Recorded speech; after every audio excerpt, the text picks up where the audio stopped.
Walang sino man ang makahigit sa lakas at kapangyarihan ko! Lalo na ang pipitsuging manunugis na tulad mo! Pwes! Ang pipitsugin na manunugis na to ang papatay sa'yo!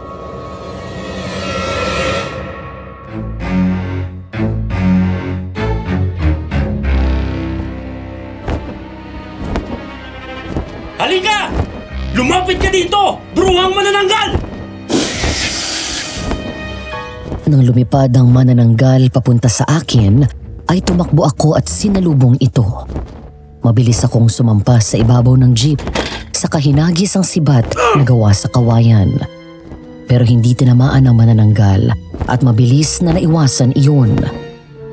Agad itong lumipad pabalik kaya tumalon ako sa jeep at tumakbo ng mabilis. Kinabul ako ng manananggal at mabilis kong dinampot ang sibat. Kuya Bentok! Yung kalahati ng katawan! Silaban mo na! Oo, ito na oh!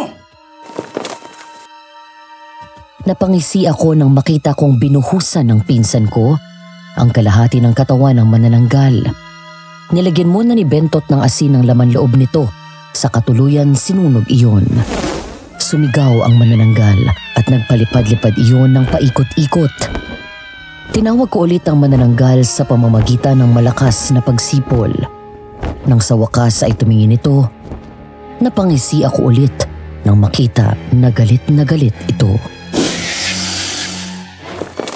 Yan, ganyan nga.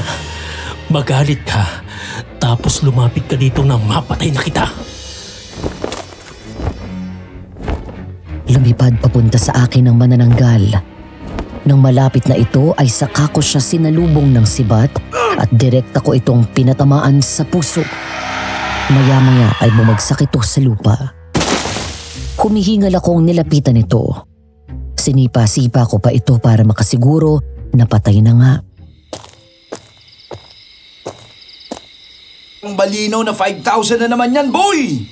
Tiyak, matutuwa si chairman! Wala akong pakialam kung matuwa si chairman. Pero mas matutuwa ako kapag nakilala ko yung anak. Nasaan na ba? Kanina pang umaga nagpapapansin yung babaeng yun eh. Eh sino? Dalawang anak na babae ni chairman eh. Yung nakikita natin tuwing gabi na nagno-novena sa simbahan. Yung panganay. Tapos na ako nung nakaraang linggo sa bunso eh. Langya ka. Bilang aswang tinutugis mo pati babae. Kuya, lumalapit eh. Ayoko namang malungkot kaya pagbibigyan ko na. Kapag ikaw talaga kinarma at ma-inlove ka sa isang babae, kung gaano kadali para sa'yo na makuha ang mga babae, tignan mo, mahihirapan kang makuha ang babaeng mamahalin mo. Kuya, hindi pa pinapanganak ang babaeng bibihag sa puso ko. Hindi ako magpapatali sa babae, no? Tignan natin. Napalingon kami ni Bentot nang dumating si chairman at ang mga residente ng bayan na yun.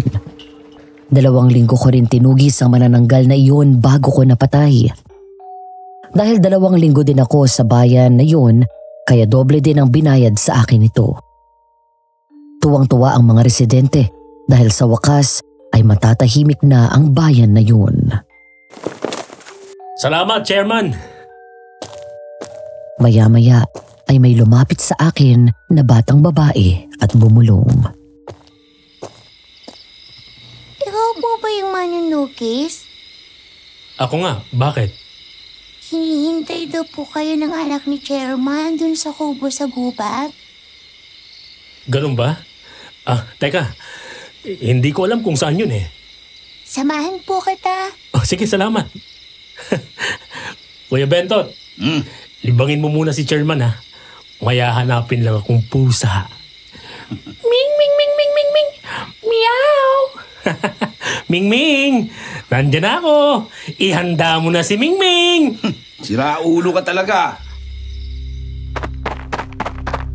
Tumakbo ako papunta sa tinutukoy na kubo ng bata. Palapit pa lang ako ay nakita ko na ang anak ni chairman na nakatayo sa pinto at binigyan ako ng nakakaakit ng ngiti habang isa-isang inaalis ang butones ng blouse nito. Dito ka lang ha. tumingin ako sa bata. Nakakita ko na yung pusa. Oh, etong 100. Tingnan mo, baka dumating si Chairman. Tabagin mo ako agad, ha? Opo, kuya. Nagmadali akong pumasok sa kubo at iniwan ang bata hanggang sa lumipas ang 30 minuto nang marinig ko ang boses nito. Kuya, parating na si Chairman! Uy! Makisig! Nandyan na si Chairman! Halika na! Ha? Andyan na? Oo! Naku po! Humihingal pa ako na sumilip sa bintana. Tama nga sila.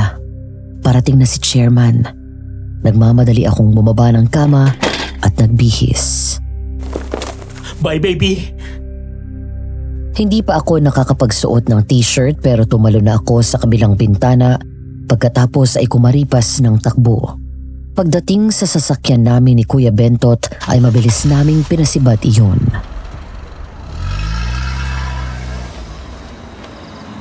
Ano? Saan ang susunod na punta mo? Kapag bumalik ako sa atin, Jack, itatanong ka na naman ni Kalando. Uwi muna ako, magpapahinga. Ilang taon na akong hindi nakakauwi, kakatugi sa mga lintik ng mga aswang na yan eh. Nga pala, nabanggit mo rin yan. May pinapasabi pala si Kalando. Ano yun? May aswang daw uli sa bayan natin. Asbo, o yung mga aswang na anyong malalaking aso. Marami na daw ang napapatay.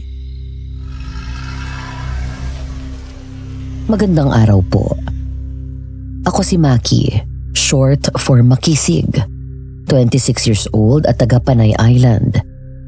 Tanging high school lang po ang natapos ko dahil ginugol ko ang buong buhay ko sa isang misyon. Ang manugis at patayin ang mga aswang. Namana ko ito mula sa aking ama na isa ring manunugis. Noon kapag sumasama ako sa kanya, ay ako ang nagsisilbing sidekick niya. Kaya naman marami akong alam sa kanila at mga pangontra. Natuto rin akong makipaglaban dahil sa tatay ko. Namana ko ang abilidad nila ng lolo ko na si Kalando. Malakas din ang pakiramdam ko kung may aswang sa paligid ko. Huwag lang talaga akong makakakita ng multo dahil dyan ako takot na takot. Hanggang sa isang araw ay pinatay ng aswang ang buong pamilya ko. Namatay ang tatay ko na lumalaban. Dahil doon ay tinugis ko ang aswang at napatay ko ang demonyong kumitil sa buhay ng mga magulang at mga kapatid ko. Matapos iyon, pakiramdam ko ay natagpuan ko ang misyon ko sa buhay. Ang maging manunugis ng mga kampon ng demonyo sa mundo. Kung saan-saan ako nakarating dahil doon. Aaminin ko na medyo piliw ako pagdating sa babae. Hindi ko rin naman mapigilan ang mga magagandang nilalang ng Diyos para lapitan ako at pahalagahan nila ang angking kakisigan ko. Pero aaminin ko, sa ganitong paraan ko nililibang ang sarili ko para hindi ako lamunin ng lungkot dahil sa pagkaubos ng pamilya ko dahil sa aswang. Hanggang sa mabalitaan ko na ang sarili kong bayan ang pinipeste ulit ng aswang. Matapos ang ilang taon ay umuwi ako sa aming probinsya. Sa pagbalik ko sa aking sinilangang bayan, hindi ko akalain na doon ko makikilala ang babaeng bibihag sa puso ko at magpapatino sa akin. Kaya lang may problema. Nakatakda siyang ikasal kay Damian, ang mayaman, makapangyarihan at kinatatakutan sa bayan namin. Pero ako si Makisig. Hindi ako marunong sumuko sa mga taong gusto ko, kahit paiharap ako sa isang batalyong aswang. Kalando? Makisig, apo! Binagsak ko ang mga gamit ko at tumakbo palapit sa lolo ko. Pagkatapos ay niyakap siya ng mahigpit. Kilala ang lolo ko sa amin na Kalando. Kaya naman nang lumaki kaming magpipinsan, ay iyon na rin ang tawag namin sa kanya. Kalando, kumusta ka na? Natatanggap mo ba mga perang pinapadala ko sa'yo? May pera nga, wala ka naman dito. Kung hindi ko pa sinabing may aswang na gumagala na naman dito, hindi ka uuwi. May anong plano mo? Umuwi kapag inuud na ang katawan ko sa lupa. Kalando naman. Busy lang eh. Aray ko! Lo! Ba't ka ba namamalo? Ikaw ha? Baka akala mo hindi ko nababalitaan mga kalukuhan mo. Kung sino-sinong babae ang kinakalantari mo. Bawat lugar na pinupuntahan mo, may babae ka.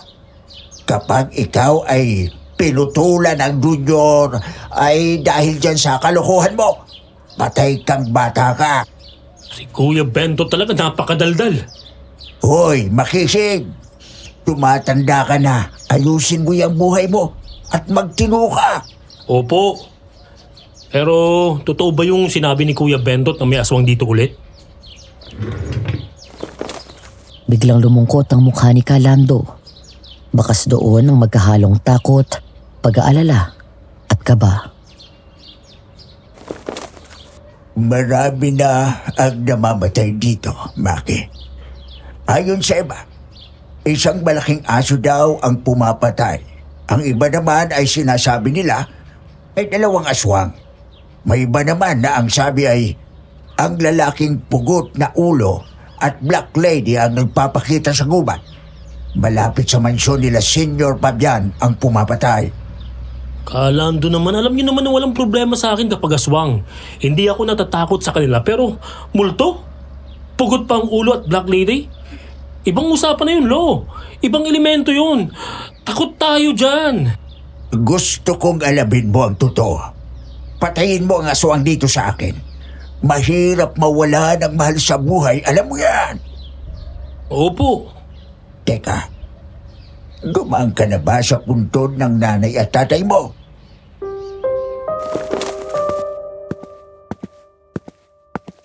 May pamilyar na bigat akong naramdaman nang makita ko makalipas ang 5 taon ang 4 na puntod doon sa sementeryo. Nilapag ko sa harap ng 4 na puntod ang mga bulaklak na binili ko at sinindihan ng kandila. 5 taon na ang nakaraan nang ubusin at paslangin ng isang aswang ang buong pamilya ko.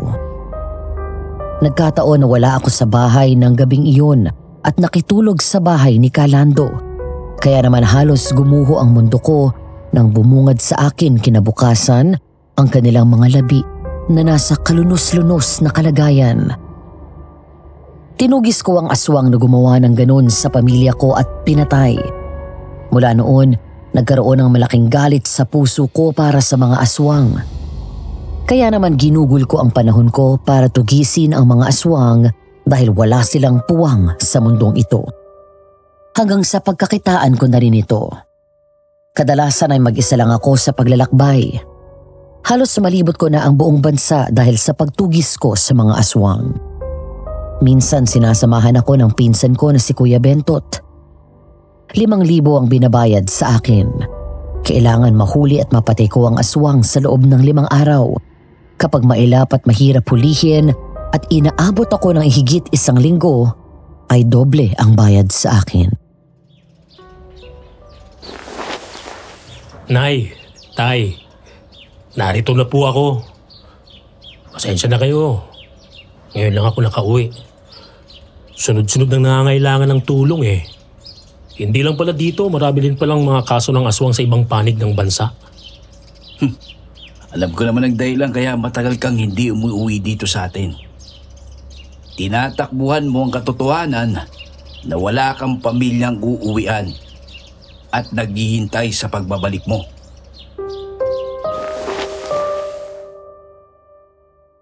Tumagos sa damdamin ko ang sinabi ng pinsan ko.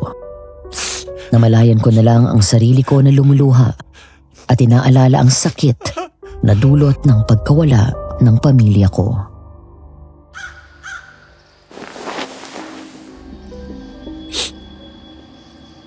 Wala naman akong uuwian dito eh. Wala na sila.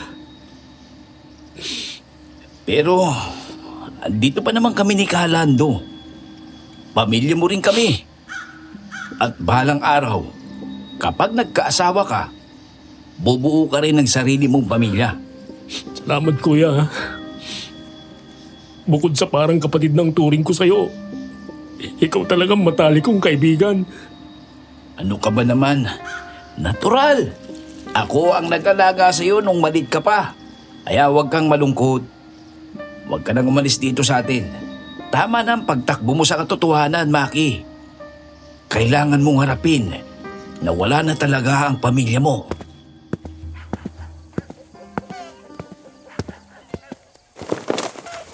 Mano po? Kaawaan ka ng Diyos. Mabuti at nakauwi ka na.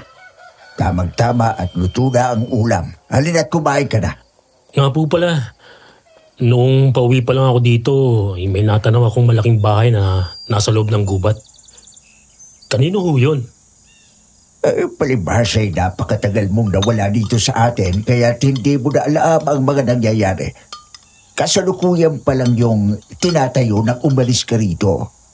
Pag-aari yun ni Senyor Fabian, isang mayaman at mabait na pilantropo. Pero 2 taon na mula nang misteryoso siyang namatay, maging ang kanyang asawa. At ang tanging naiwan lang dyan ay ang nag-isa nilang anak na babae, si Liwayway. At ang pumalit sa dating senyor ay si Damian Montreal, isang mayaman na negosyante dito sa atin. Pero hindi gaya ng ama ni Liwayway. Malupit ito at masugit. Iniiwasan at kinatatakutan siya ng mga tao. Malaki at maskuladong lalaki. Medyo maitim siya at puro puti na ang buhok. Matapang ang mukha niya. Ibang pakiramdam ko sa bahay na yun kahit sa malayo pa lang. Walang nagahas na pumasok o lumapit doon. Malupit daw kasi nang dumating si Damian Montreal, ay halos hindi na pinalalabas ng bahay si Liwayway. Bawal din siyang makipag-usap sa mga lalaki. Ang sabi, ikakasal daw ang dalawa sa darating na karawan ng babae. Katatapos lang namin kumain nang humahangos na dumating si Bentot. Magkahalong takot at pag-aalala ang nakita ko sa mukha nito habang habol ang hininga. May nakita na naman daw 2 bangkay sa gubat. Ano? Sino? Ang mag-asawang may-ari ng karinderya. Ako na lang ang pupunta. Dito na lang kayo. Tumakbo kami ni Bentot papunta kung saan nakita ang mga bangkay. Sumalubong sa akin ang palahaw na iyak ng mga anak ng mag-asawa. Ang bangkay ng dalawa ay walang awang dinukot ang tiyan at nawawala ang mga laman loob. Para akong tinangay ng hangin sa nakaraan ng araw na madiskubre kong wala na ang pamilya ko. Ang sakit at galit na hindi kayang ilarawan ng mga salita na nakikita ko sa mga sandaling iyon ay naramdaman ko lahat nang mawala ang pamilya ko. Mariin kong kinuyom ang aking kamao. Maya-maya bigla kong natigilan nang may maramdaman na kakaiba. Lumamig ang hangin at naging mabigat ang pakiramdam ko. Tumingin ako sa paligid. Palingon-lingon ako pero hindi ko alam ang hinahanap ko. Hanggang sa bigla akong kinilabutan sa aking nakita. Di kalayuan sa mga tao, sa likod ng malaking puno ay may nakatayong black lady at nakatingin ito sa akin.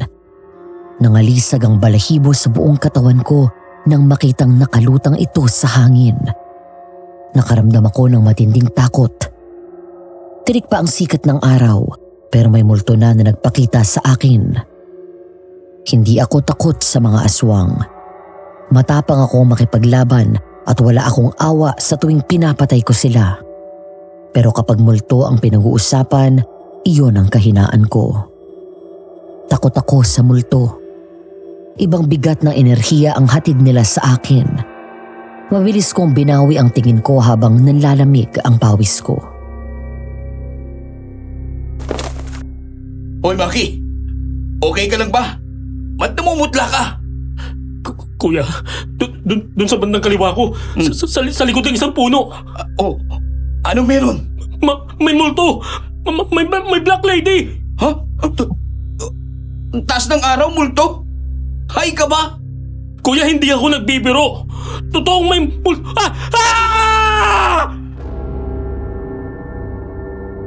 Bigla akong napaupo sa lupa at napaatras sa sobrang takot. Nang paglingon ko kay Bentot, nakita kong nakatayo sa likod niya ang isang lalaking multo na pugot ang ulo. Hoy!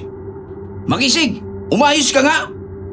Diyos ko, patawarin niyo po ako sa pambabae ko. Magbabago na po ako. Patawarin niyo po ako. Magpapakatino na po ako. Pangako po. Maki, ano bang nakita mo? Kalando, may multo. Hindi ako nagbibiro. May multo talaga. Black lady at lalaking pugot ang ulo. Nakabarong pa nga eh. Multong nagpapakita kahit sa liwanag? Ibig sabihin ay nais nilang makausap ka. May mensahe sila, kaya kinukuha nila ang atensyon mo. Kalando, alam niyo naman, mangaswang lang ako. Kapag multo, ayoko niyan. Sa'yo sila nagpakita. Ibig sabihin ay ikaw ang napili nila na tumulong sa kanila. Kapag hindi mo sila pinansin, hindi sila hihinto hanggat hindi mo sila kinakausap. May kababalaghang nangyayari talaga sa bayan na ito. Malakas ang kutob ko na ang mga patayan at ang nakita mo ay may koneksyon sa isa't isa. Basta, ayaw kong makipag-usap sa multo.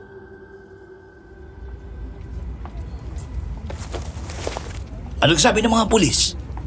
Hindi na lang din nila pinaiingay dahil baka lalong matakot ang mga tao. Pero duda rin sila na tao ang may gawa nito. O anong plano mo ngayon? Ano pa, di hanapin ang lintek na aswang na yan.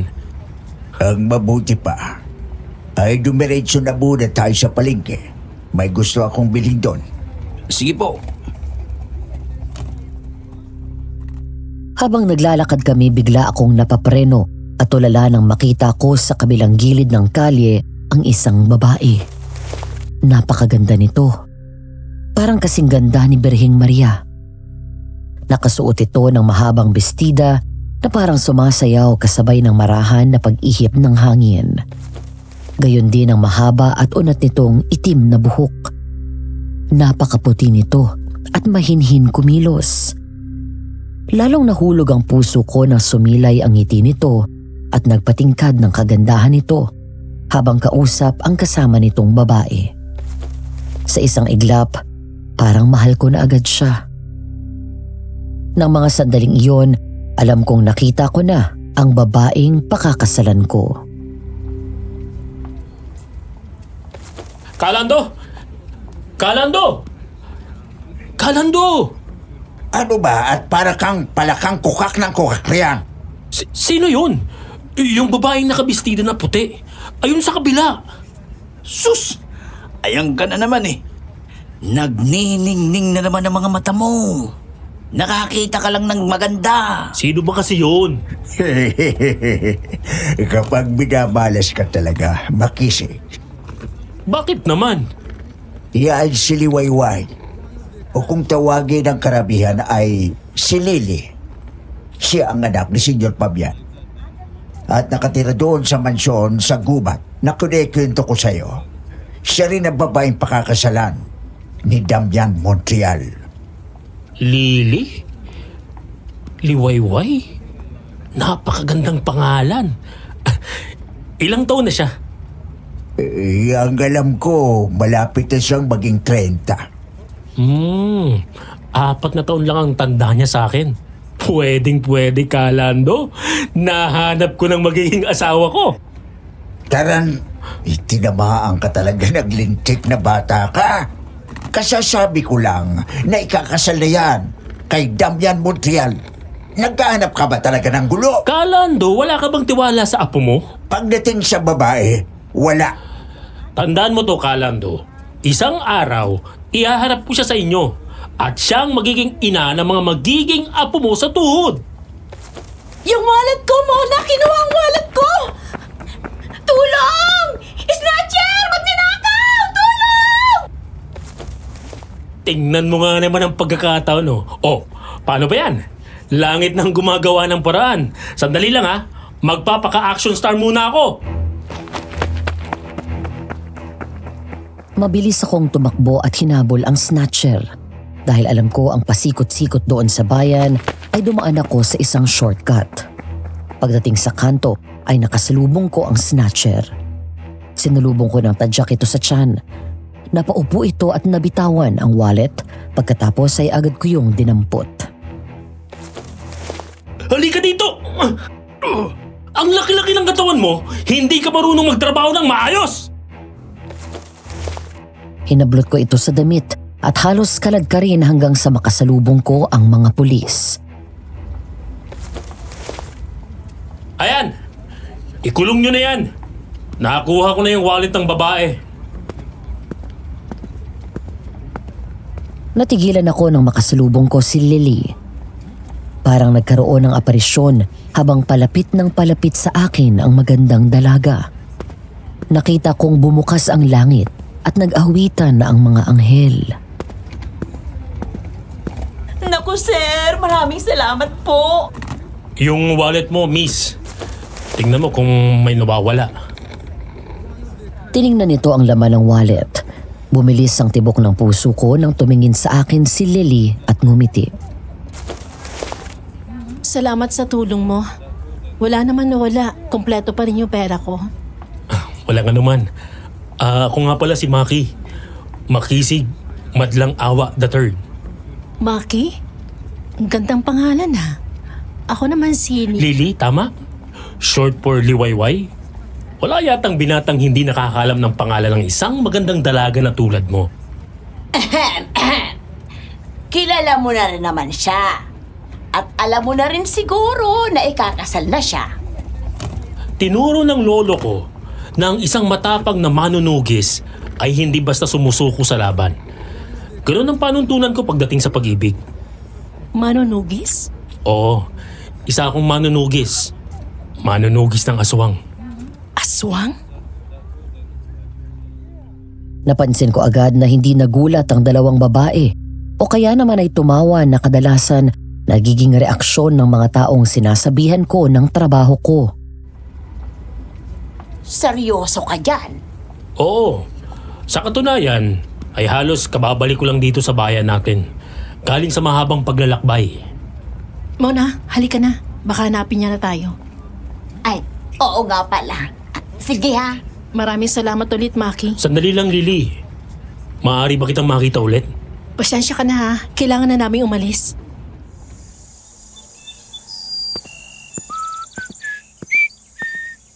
Saan ba ang lakad mo at mukha kang ibuburol? May kulang na lang kabaong ka. Lolo naman, pinaghandaan ko to ng ilang araw. Tapos, kanya lang ang komento nyo? Hindi nyo ba nakikita na ang gwapo-gwapo ko ngayon? Saan ka ba pupunta at nakabarong ka pa? Magbebenta ng itlog. Ano ka mo? Magbebenta ka lang ng itlog, nakabarong ka pa? Opo, para naman presentable tayo. Lintik kang bata ka, puro ka kalukuhan. Ano na naman ang plano mo? Baka gumawa ka na naman ng gulo dyan. Hindi, Lo. Pupuntahan ko nga yung iniirog ko yung forever ko. Hoy, bata ka. Kung si Liwayway ang tinutukoy mo, kalimutan mo na. Ikakasal na yung tao. Lolo, ikakasal pa lang. Marami pang pwedeng mangyari saka sigurado ako na siyang babae para sa akin. Sabi lang nga ba't, hindi magtatagal at gagawa ka na naman ng kalokohan. Hindi kalokohan to, Kalando. Tunay na pag-ibig ang tawag dito. Pag-ibig. Sinong niloko mo? Utot mo, bilog. Maki! Woo! Magising! Tara! Aba! Tignan mo nga naman, oh. Handang-handa. Mukha kang ahente ng ataol. Kuya naman Hindi sira. Tumayo ka ng tuwid. Tapos, lagay mo yung mga kamay mo sa gilid. Tapos sabay pikit. Yan. Perfect. Bangkay na bangkay. Wala naman kayong kasupo-suporta Gusto niyo ako huminto sa pambababae ko. Eto na nga yun Si Lily na yun. Seryoso ako. Ang dami naman kasi dyan Doon ka pa talaga sa may sabit by in love. Kuya, hindi ko hawak ang puso ko. Pero, ayos na ba ang dating ko? Para kapag umuo si Lily, diretso kasal na. Hoy, bahala ka ha.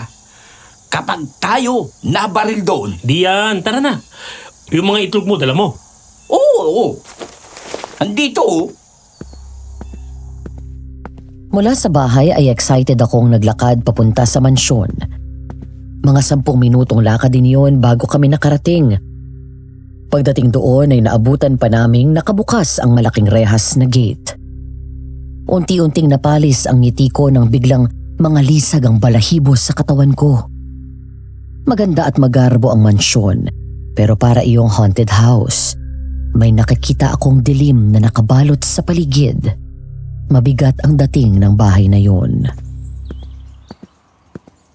Maki, sigurado ka bang tutuloy tayo? Oo, kuya. Pero, may nararamdaman akong kakaiba dito. Anong ibig mo sabihin? Hindi ko alam pero hindi ko gusto tong nararamdaman ko. Hindi mawala ang kilabot sa katawan ko at mabigat ang dating ng bahay. Sa tingin mo, may aswang dito? Hindi ko pa alam, basta ang sigurado ako. May kakaiba sa bahay na ito.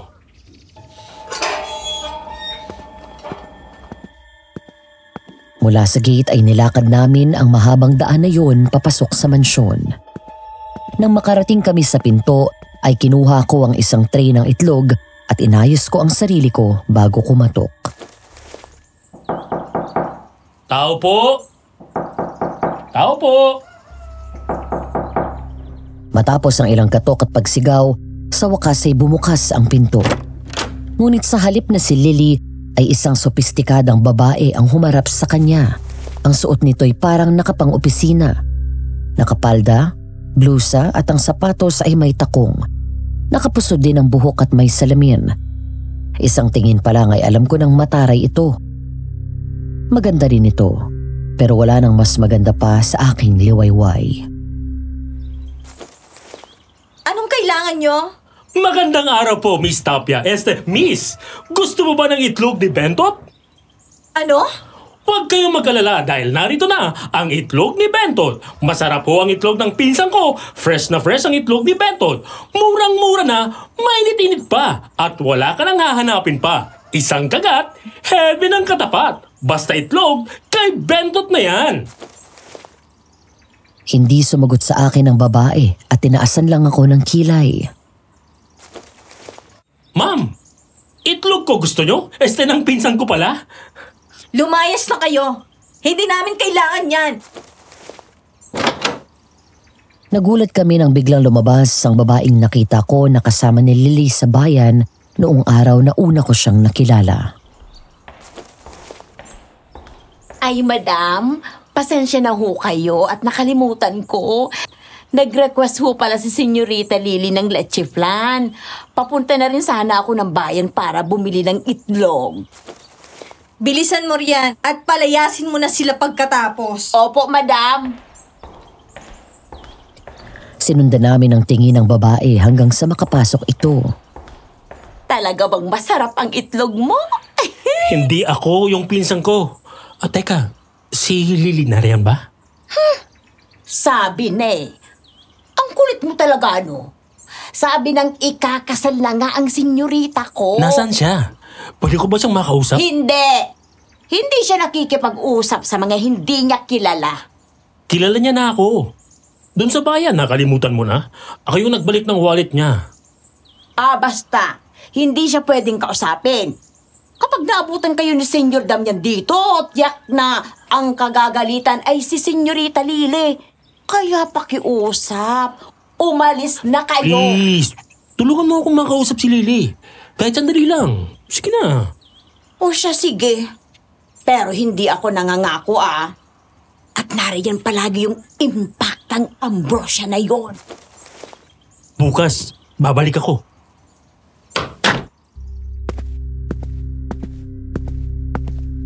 Sa muli kong pagbalik ay mga bulaklak naman ang dala ko. Muli akong kumatok ng pinto hanggang sa makalipas ang ilang sandali ay bumukas iyon. Mona, nariyan ba si... Hindi ko na ituloy ang sasabihin ko nang matulala na lang ako nang makita kung sino ang niluwa ng pinto. Si Lily, ang pinakamamahal kong siliwayway. Parang nag-awitan ng mga anghel sa langit nang muli kong masilaya ng malapit ang napakaganda nitong mukha. Lily? Lumingon pa ito sa loob, saka sinarado ang pinto.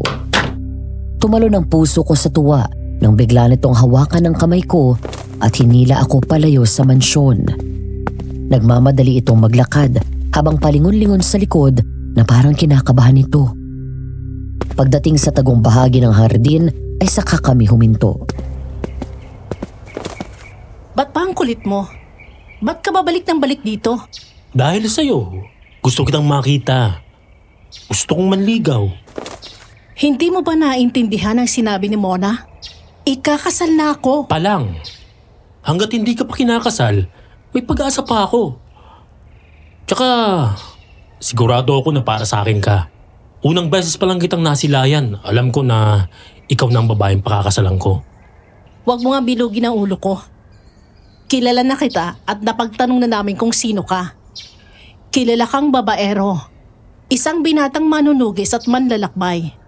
Lahat ng pinuntahan mo ay hindi pwedeng wala kang babae. Lahat ba ng babaeng nakikilala mo, sinasabihan mo na siyang pakakasalan mo? Ibig sabihin, interesado ka rin sa akin at napukaw ko ang atensyon mo. Tama ba? Kaya marami kang alam tungkol sa akin. Oh, hindi ah. Nakwento lang sa akin ni Mona. Hindi ko itatanggi lahat ng sinabi mo. Mahal ko. Pero noon yun. Nung bago pa lang kitang makilala. Linya ng mga babaero. At pwede ba, wag mo kong tawagin ng ganyan? Walang halong pambabaw lang sinasabi ko sa'yo. Totoo lahat yun. At patutunayan ko sa'yo yun, Lily. Ikakasal na ako, Maki. Masaya ka ba? Ano? Tinatanong kita kung masaya ka dahil kung oo, hindi na ako manggugulo. Pero bakit pakiramdam ko para kang bilanggo dito? May nakapagsabi sa akin na ang mga magulang mo ang may-ari nitong mansyon. Pero bakit ang lakas ng pakiramdam ko na may nangyayaring hindi tama dito? Bakit para kang preso na hindi pwedeng lumabas at kailangan mo pa akong hilahin dito sa sulok para lang kausapin ako? Eh wala naman tayong ginagawang masama. Hindi nakasagot si Lily at naging mailap ang tingin nito. Kung kailangan mo ng tulong, sabihin mo lang sa akin. Ipatawag mo ako kay Mona. Darating ako anuman oras para sa'yo. Di mo kilala si Damian. Ayoko lang mapahamak ka. Kinatatakutan siya ng lahat. Kung sa aswang nga hindi ako natatakot, bakit ko katatakutan ang Damian na yan? Sino ba siya? Maliban na lang kung multo siya. Maki, hindi ako nakikipagbiruan. Ako rin, seryoso ako sa'yo. Babalikan kita. Hindi ako hihinto hanggat hindi kita napapasagot. Lily? Lily, nasan ka? Biglang nangalisag ang balahibo sa katawan ko nang marinig ang tinig na yun. Habang si Lily ay biglang nataranta, bakas sa mukha nito ang takot. Nariyan na si Damian. Bilisan mo, umalis ka na. Dito ka na dumaan para hindi ka niya makita. Babalik ako, Lily. Tandaan mong sinabi ko sa'yo. Hindi ako hihinto hanggat hindi kita napapasagot. Matapos ang pag-uusap namin ni Lily ay mas nagkaroon ako ng lakas na loob na ituloy ang panliligaw sa kanya. Lungkot sa halip na saya ang naaninag ko sa mga mata niya. Sapat na iyon para makumpirma ko na hindi masaya ito. Habang nasa bayan at nakatambay sa tindahan ni Bentot ay hindi pa rin maalis sa isip ko si Lily.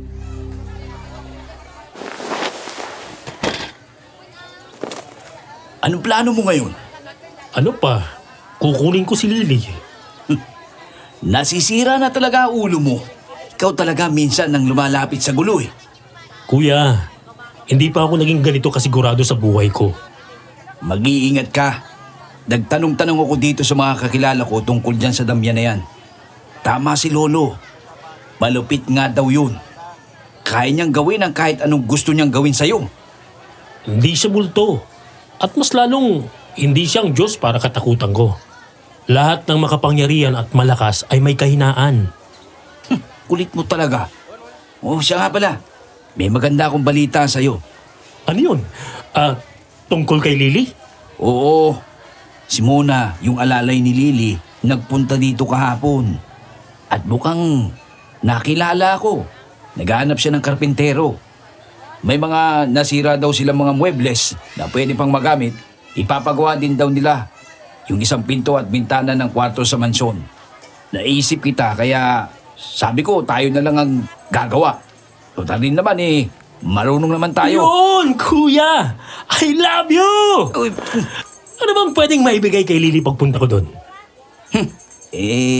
Cake. Uy! Oo nga! Talino mo talaga, Bentot! Oy! Bili na kayo ng itlog, mga suki! Itlog ni Bentot! Masarap at sariwa! Makinis at maputi ang itlog ni Bentot! Ayusin mo naman ang pagbebenta mo, huy! Kakaganyan mo! Palagi tuloy tanong sa akin kung totoo ba daw na makinis at maputi yung itlog ko! Eh di pakita mo! Sira ulo talaga to. Lumayas ka nga dito at minamalas ako sa'yo Paalis na ako sa tindahan ng pinsan ko para maglakad-lakad at humanap ng mabibilhan ng masarap na cake nang may lumapit na 2 babae sa akin at inimbitahan ako sa bahay nila para uminom. Pasensya na. Tapos na tayo sa ganyan. May mahal na ako Sige, dito muna ako. Nako mga misa, nahuli kayo ng dating Bagong buhay na tong pinsan ko. Pasensya na po. Sige kuya, dito muna ako. Matapos kong talikuran ng 2 babae, habang naglalakad ako ay may kasalubong akong isang matangkad na lalaki. Malapad ang katawan nito. Dahil hindi ito nakatingin sa dinadaanan, kahit na sinubukan kong umiwas, ay bumangga pa rin sa akin ito. Sa halip na humingi ng paumanhin, tinignan ako nito na para akong isang insekto. Mukha itong matapang. Malakas ang personalidad nito. Ngunit bukod doon, biglang nangalisag ang balahibo ko sa katawan. Ang pamilyar na bigat ng dibdib na palagi kong nararamdaman sa tuwing naroon ako sa loob ng mansyon ay naramdaman ko sa lalaking kaharap ko. Ito marahil si Damian Montreal. Maya-maya ay pinagpag nito ang damit na parang nadumihan ito at hindi ko nagustuhan ang naging asal ng lalaki. Sa susunod, tumingin ka sa dinadaanan mo. Ikaw ang hindi tumitingin sa daan. At ikaw ang nakabangga sa akin Parang gusto mo mag-sorry ako? Hindi ba dapat yun naman ang gawin mo? Ang mga taong nakakasalubong ko, sila ang umiiwas kapag nakita nila akong parating. Sila yon, hindi ako. Tsaka sino ka ba? At asta kang hari dito sa bayan namin. Daig mo pa yung mayor Hindi mo ba ako nakikilala? Damian, tama? Uy, ano ngayon? Sino ka ba? Sa'yo na lang yung sorry mo. Dahil nasa probinsya at liblib ang bayan namin, maaga madalas natutulog ang mga tao doon. Mag-aalas 9 na ng gabi. Pero tahimik na ang paligid. Wala akong ibang naririnig kung hindi ang mga kuliglig sa paligid. Ang tunog ng hinahasa kong itak at ang tunog na nagmula sa mga sanga ng puno na sumasabay sa saliw ng ihip ng hangin. Maya-maya ay lumabas si Kalando ng bahay. Apo, anong ginagawa mo dyan sa labas? Abay gabi na. Magro-ronda po ako. Baka sakaling makasalubong kong aswang. Sino ang kasama mo? Ako lang po. Hindi ko muna isasama si Kuya Bentot. Nang matapos kong mahasa ang itak ko ay umalis na rin ako. Hindi ko alam kung saan ako dadalhin ang mga paa ko. Habang naglalakad sa gitna ng kakahuyan ay bigla akong nakarinig ng malakas na sigaw ng lalaki. Mabilis akong tumakbo at pinuntahan ang pinanggagalingan ng sigaw na iyon. Pagdating ko sa loob ng kakahuyan, nakita ko ang isang lalaki na nasukol ng isang malaking itim na aso. Bakit hindi akong harapin mong aswang ka? Tumakbo ka na! Humingi ka ng tulong kay Kapitan! Mabilis tumakbo ang lalaki.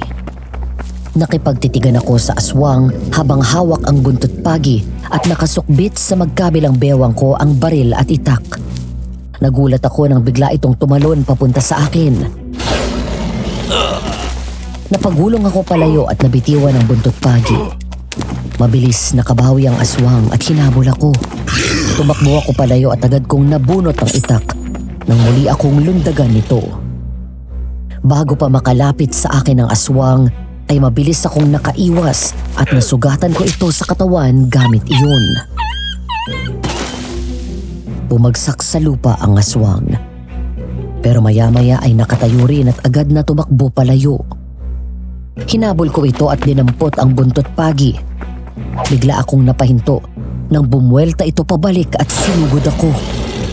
Mabilis kong nahagupit ang aswang ng buntot pagi at tumakbo na ulit ito palayo at sumuot sa mga makakapal na halaman.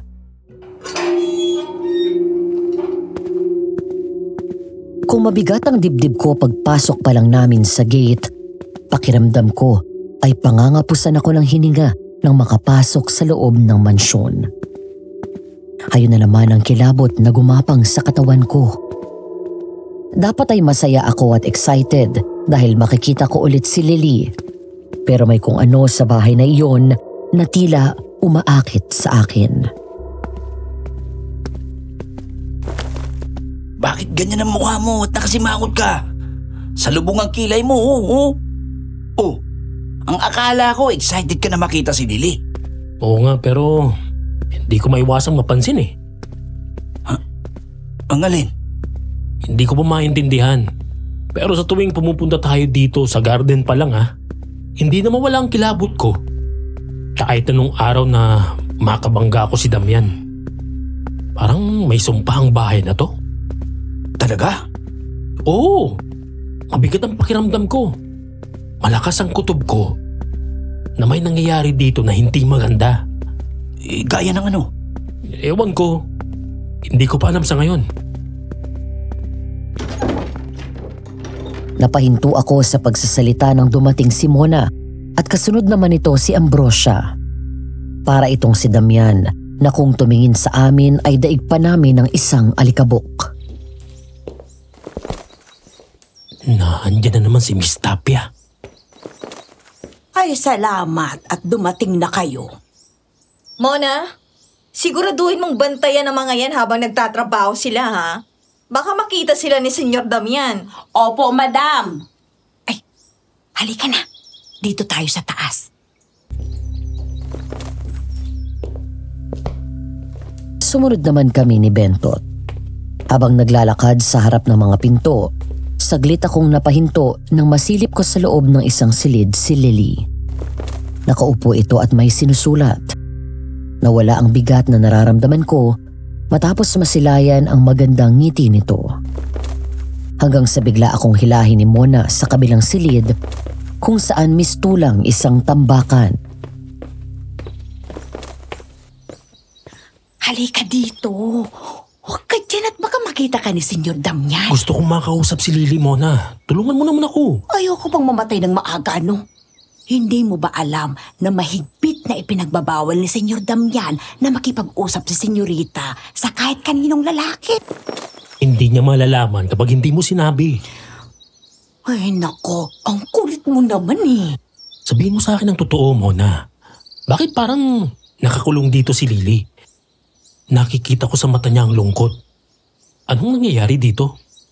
Mas mabuti nang wala kang alam para sa sarili mong kaligtasan. Basta layuan mo si Senyorita. Ayaw mo ba siyang tulungan? Ayaw mo bang makitang masaya ang senyorita mo? Siyempre naman gusto ko. Kaya lang delikado. Wala ka pang alam at mas mabuti na yun. Sige na, Mona. Tulungan mo na ako. Ay nako, ang kulit mo naman talaga. Sige na nga, makinig kang mabuti. Itong walk-in closet na to, may secret door dyan sa likod papunta sa kwarto ni Senyorita. Tapos, nakita mo yung puno na yun. pwede kang umakyat doon at tumulay sa sanga. Kung malakas lang ang loob mo at kaya mo, pwede kang tumalon mula doon papunta sa beranda ng kwarto niya. Basta dadaan ka doon sa gubat kapag papasok ka sa bakuran at tatalon ka sa bakod. Huwag na huwag kang dadaan sa gate. Sus! Sisiw! Salamat Mona ha. Maraming salamat. Kung hindi lang para sa senyorita ko eh. Hindi ako nagpapahalata, pero nakikiramdam ako habang ginagawa namin ang mga muebles na sira. Nakabantay kasi sa amin ang mataray na kanang kamay ni Damian na si Ambrosia. Hindi pa ba tapos yan? Ang tagal nyo naman. Pasensya na ma'am. Kasi hindi namin pwedeng madaliin to. Kung hindi, madali rin masisira to. May lakad ho ba tayo? May naghihintay ho bang taxi? Anong lakad? Anong taxi? Anong pinagsasabi mo dyan? Akala ko ho kasi may lakad tayo at may naghihintay ng taxi sa labas. Nagmamadali ho kasi kayo eh. Niloloko mo ba ako? Ay hindi ho. Nagtatanong nga ho ako. Baka may pupuntahan tayo. Bilisan nyo na dyan dahil ayaw ni Senyor Damian na may ibang tao dito sa bahay. Ilang sandali pa ay dumating si Mona na may dalang 2 baso ng juice. Madam, pinapatawag ho kayo ni Senyor sa library. Oh, talaga? Opo, naghihintay daw po siya. Nagmamadaling lumabas si Ambrosia. Sinundan ni Maki ito hanggang sa pinto at nakita niyang pumasok sa pinakadulong silid. Sinamantala niya iyon at humarap kay Mona. Bantay ka dito Mona. Kakausapin ko lang si Lily. Hindi ko na hinintay pa na sumagot ito. Kinuha ko ang bag ko at nagmamadaling pumunta sa silid ni Lily gamit ang sekretong daan. Ganun na lang ang gulat nito nang lumabas ako mula doon. Nagmamadali itong lumapit sa pinto at sinarado iyon. Anong ginagawa mo dito? Ano pa? Para makita ka. Maliit na cake pala para sa'yo. Ang kulit mo naman eh. Sinabi nang wala kang maaasahan sa akin. Ibang nakikita ko sa mga mata mo, Lily. Alam ko na gusto mo rin ako. Hambog ka talaga, no? At paano ka naman nakasisiguro? Mas malakas ang tinig ng bawat tingin mo sa akin kaysa sa boses mo. Alam ko na kahit papaano napukaw ko ng puso mo. Di mo alam ang sinasabi mo.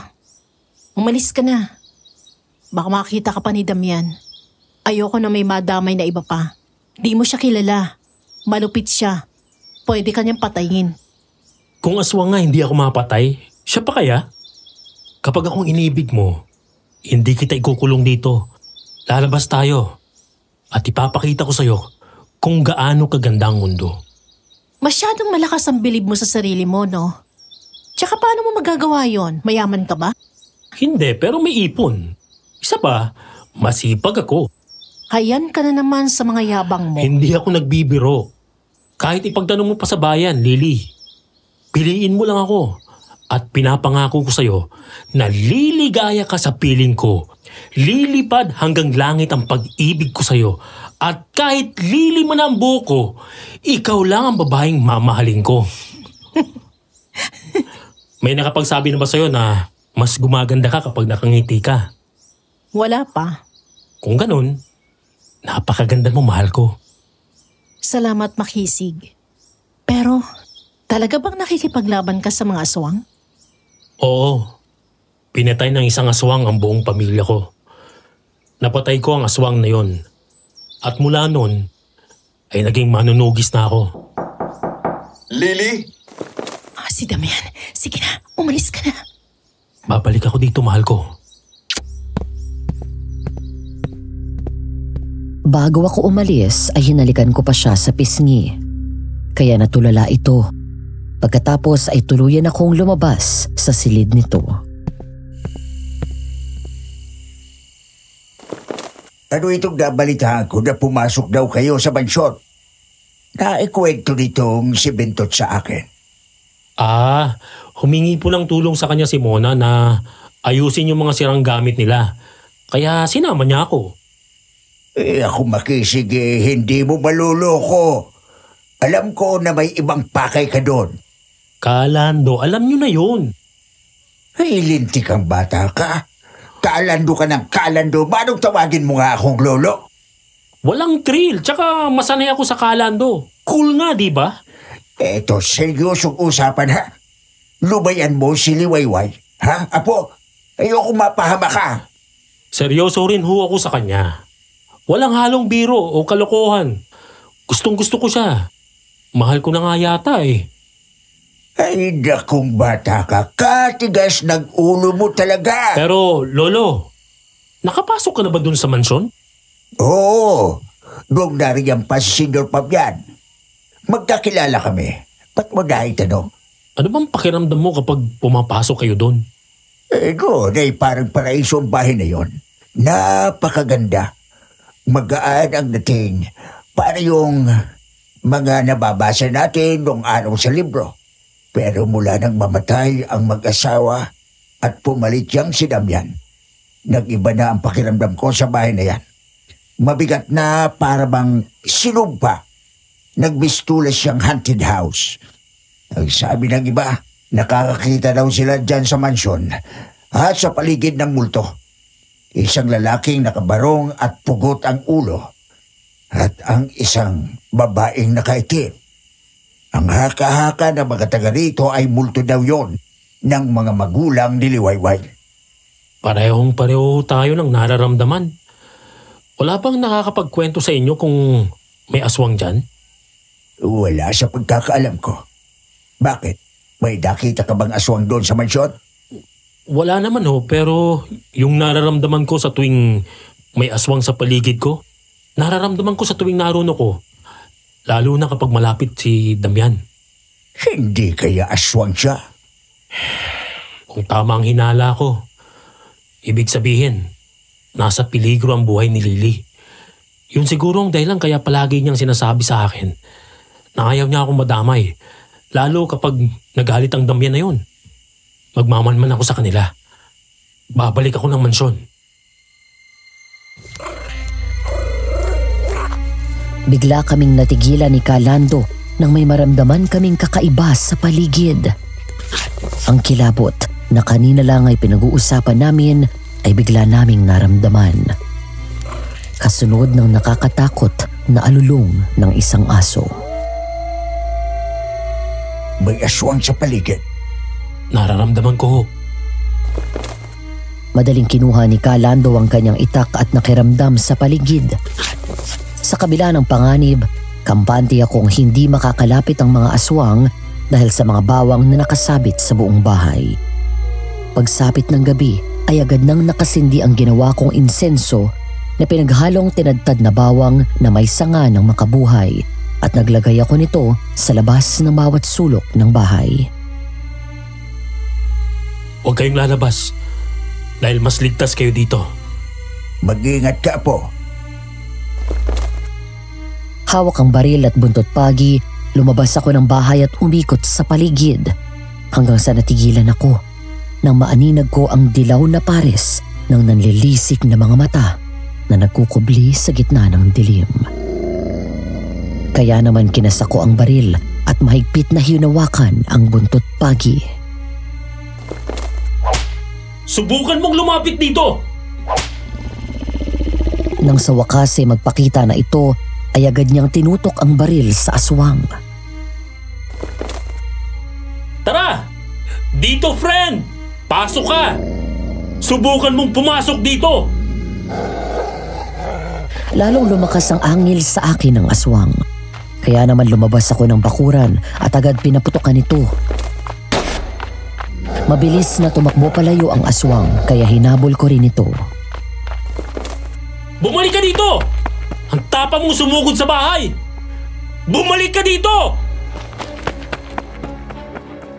Nang huminto ang aswang ay agad itong sumugod sa akin. Pinaputukan ko ito ng bala pero hindi ito tinamaan. Napahiga ako sa lupa at nagpambuno kami. Sasakmali na ako dapat nito pero mabilis kong naipangsanggalang ang buntot pagis sa bibig nito. Parang napaso ito at agad umalis sa ibabaw ko, sabay takbo ng mabilis palayo. Humihingal ako na tumayo. Maya-maya ay naramdaman ko na lang na may mahapdi sa braso ko. Doon ko lang nakita na may malaking kalmot ako sa braso. Aray! Sira ulo yun Nakapunto sa akin. 10:00 na ng gabi, pero naroon pa rin ako sa kakahuyan. Maingat ang bawat takbang ko at nakikiramdam na baka may sumulpot na aswang. Hindi pa kabilugan ang buwan. Malamang walang lumabas na aswang sa gabing iyon. Ngunit kailangan ko pa ring manigurado. Pero bago ako magronda sa paligid, ay nais ko munang masilayan ang kagandahan ni Lily. Nang masiguro ko na walang tao, ay agad akong sumampa sa bakod papasok sa bakuran ng mansyon. Umakyat ako sa puno na ang sanga ay malapit sa veranda ng kwarto ni Lily. Dahan-dahan akong naglakad doon para hindi ito mabali. Pagkatapos ay tumalon ako. Ganun na lang ang ngiti ko nang makitang agad itong bumangon at pinagbuksan ako ng pinto. Anong ginagawa mo dito?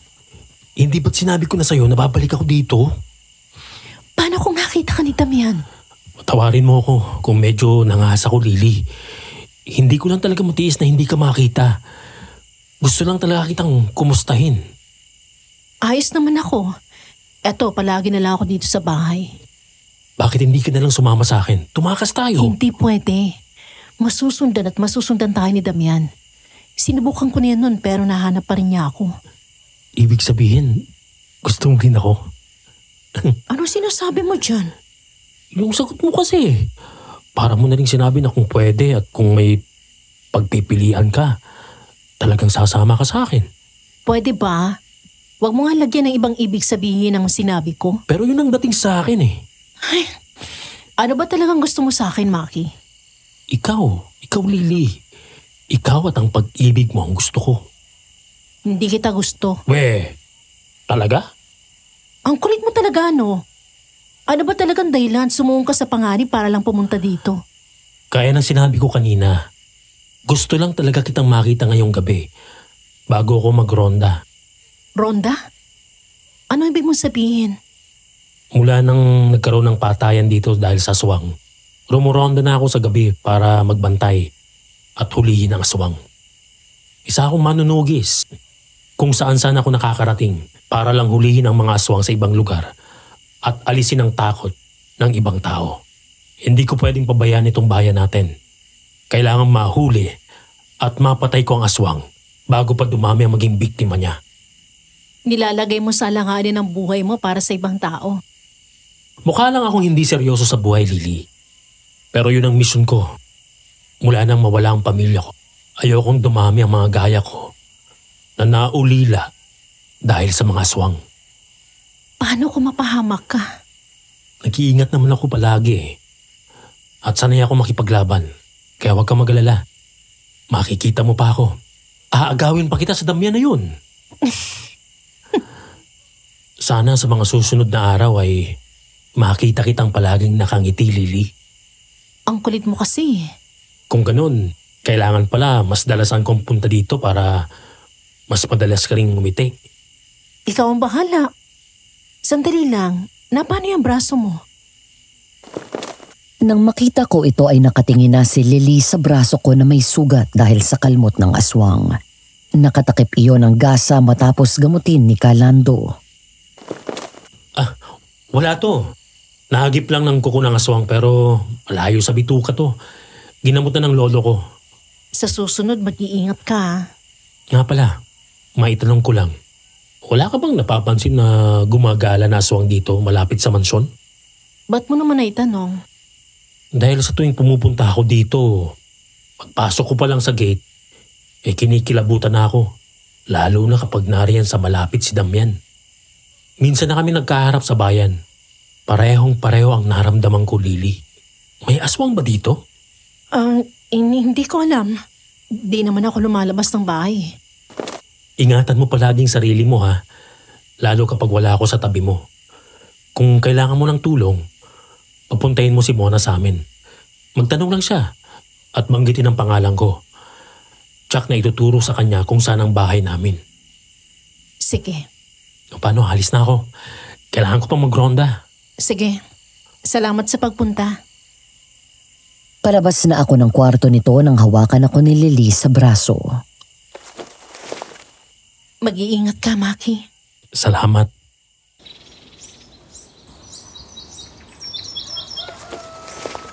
Anong balita po? Nahanap mo na ba ang aswang? Wala pa rin, Lolo.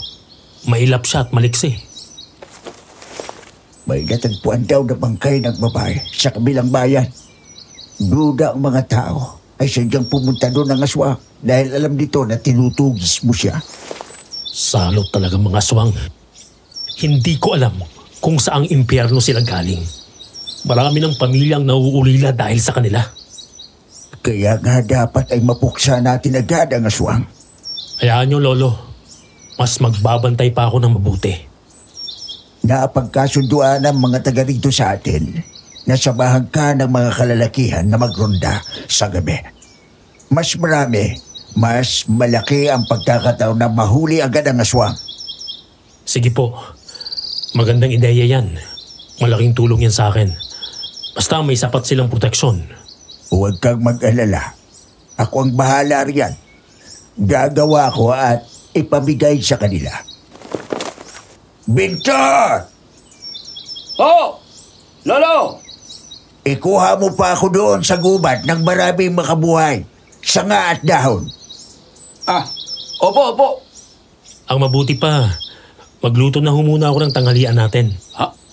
Uy! Anong ginagawa niyo dito? Napalingon ako sa may bintana nang marinig na may kinausap si Bentot. Hindi ko nakita kung sino ang dumating, pero hindi na ako lumabas pa at nag-usisa. Sa halip ay pinagpatuloy ko ang ginagawang pagluluto sa kusina. Hoy, makisig! Bakit? May bisita ka. Sino? Hi, Maki. Bigla akong napalingon. Nabitawan ko ang kutsilyong hawak ko at nagmamadaling lumapit nang makita ko si Lily na nasa pinto ng bahay namin. Lily? Anong ginagawa mo dito?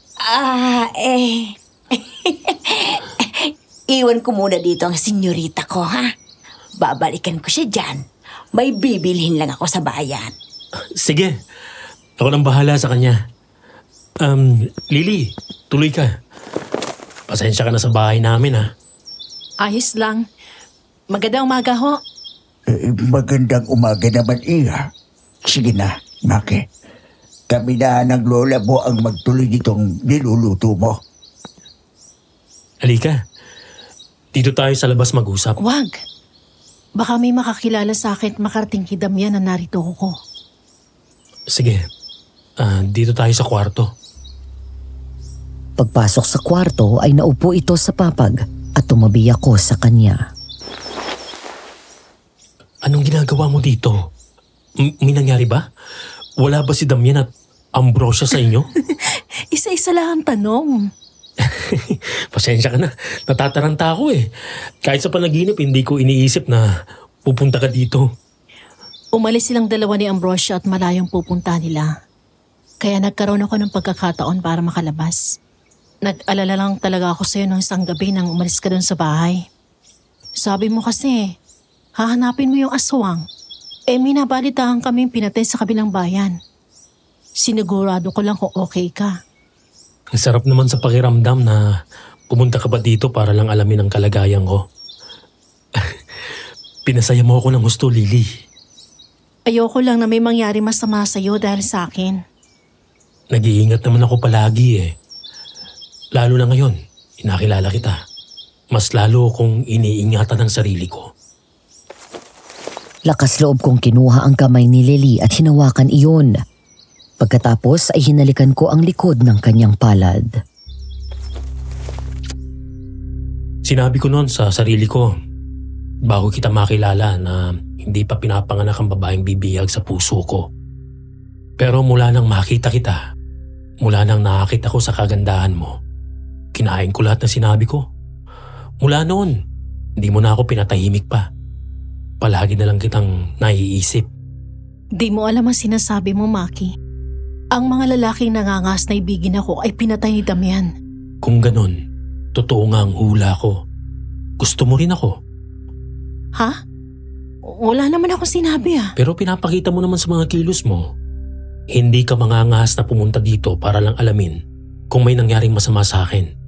Ikaw na rin ang may sabi. Makapangyarihan si Damian.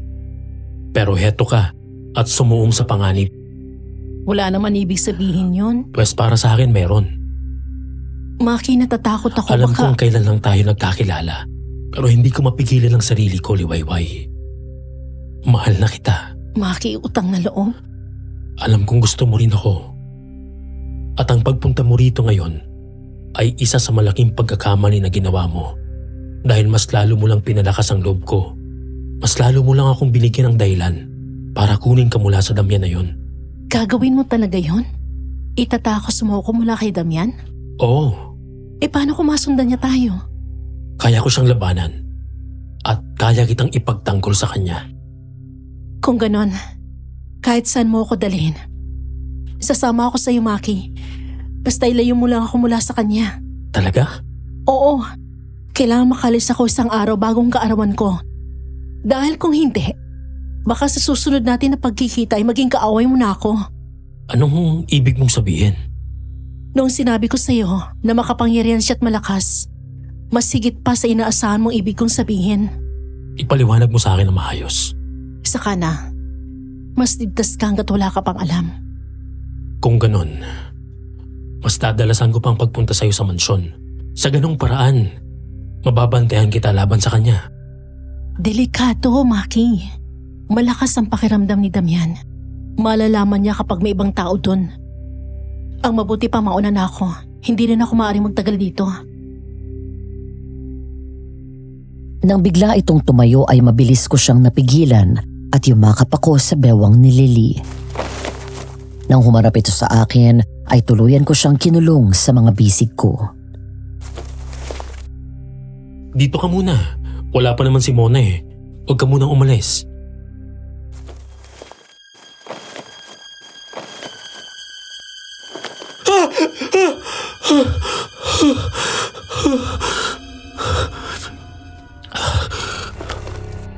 Bigla akong bumalikwas ng bangon at hingal na parang ilang kilometro ang layo ng tinakbo ko. Sa panaginip, nakita ko na may mag-asawang pinatay ng isang gabunan sa loob ng isang napakalaki at magandang bahay. Pinugutan ng ulo ang lalaki at ang babae ay winakwak ang tiyan. Ang bahay na iyon ay walang iba kung hindi ang mansyon. At doon sa aking panaginip nakita ko si Lily na nakahiga sa semento. Walang malay, habang tila may ginagawang ritual ang isang gabunan para gawing aswang si Lily. At sa tabi nito ay may isang malaking asong itim. Kamukha ng aso na ilang beses ko nang nakalaban. Napakalinaw ng panaginip na iyon. Parang totoong nangyayari at takot na takot ako sa mga nasaksihan ko doon. At bilang manunugis, ang mga ganitong panaginip ay nagsisilbing babala para sa mga darating na araw. Sinong gabunan na yun? Yun bang ibig sabihin ni Lily sa sinabi niya? Dahil doon ay napilitan akong tumayo at lumabas ng kwarto. Dumiretso ako sa kusina para uminom ng tubig. Nang tumingin ako sa oras, mag-aalas 3 ng madaling araw. Dapat ay magroronda ako ng gabing iyon, pero sumama ang pakiramdam ko kaya may nabuti kong magpahinga na muna. Sakto naman dahil may mga pumalit sa aking mga pulis at tanod na nag-iikot sa buong bayan. Matapos uminom ng tubig, natigilan ako nang may naramdaman akong kakaiba. Biglang bumigat ang dibdib ko at nagtayuan ang balahibo sa katawan ko. Baka may aswang na naman sa paligid. Madali kong kinuha ang itak at buntot pagi sa kwarto ko. Ngunit, bigla akong napaupo sa papag ko at napaatras ng wala sa oras nang biglang bumulaga sa harap ko ang multo ng lalaking nakabarong at pugot ang ulo. Naroon sa bintana at nakatayo habang nakaharap sa akin. Gumapang ang kilabot sa buong katawan ko. Parang sasabog ang dibdib ko sa sobrang kaba at takot. Nanlamig ang katawan ko at hindi ko alam kung tatakbo ako. Bigla akong napasigaw nang umangat ang kamay nito at may marinig akong bulong at iyak ng babae sa paligid.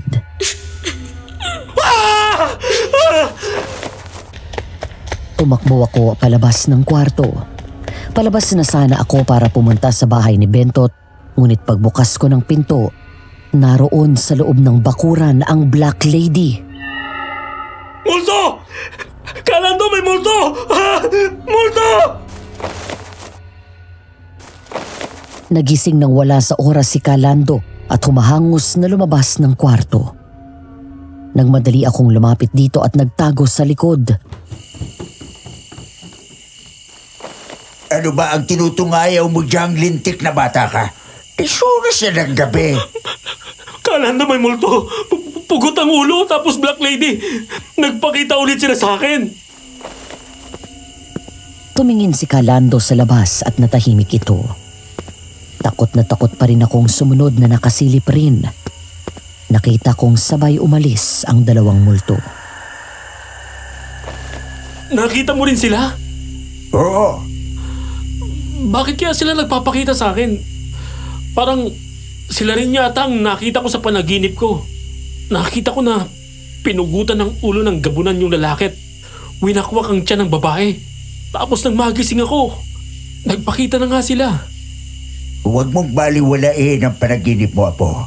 May mensahe silang naisip parating sa'yo. Anong gagawin ko, Kalando? Sa susunod, na magpakita ulit siya sa'yo, kausapin mo. Itanong mo kung anong maitutulong mo sa kanila. Kalando naman eh. Makita ko lang, halos mamatay ako sa takot. Kakausapin ko pa. Lakasan mo ang loob mo. Gaya ng kung papaano ka nakikipaglaban sa mga aswang. Ang mga ganyang senyales ay hindi dapat isuwalang bahala. Nakita ko rin sa panaginip ko si Lily. Ginagawa ng gabunan yung ritual para gawin siyang aswang. Kung ganon, ay maring nasa panganib ang buhay ni Lily. Anong gagawin ko? Bantayan mo siyang mabuti. Opo.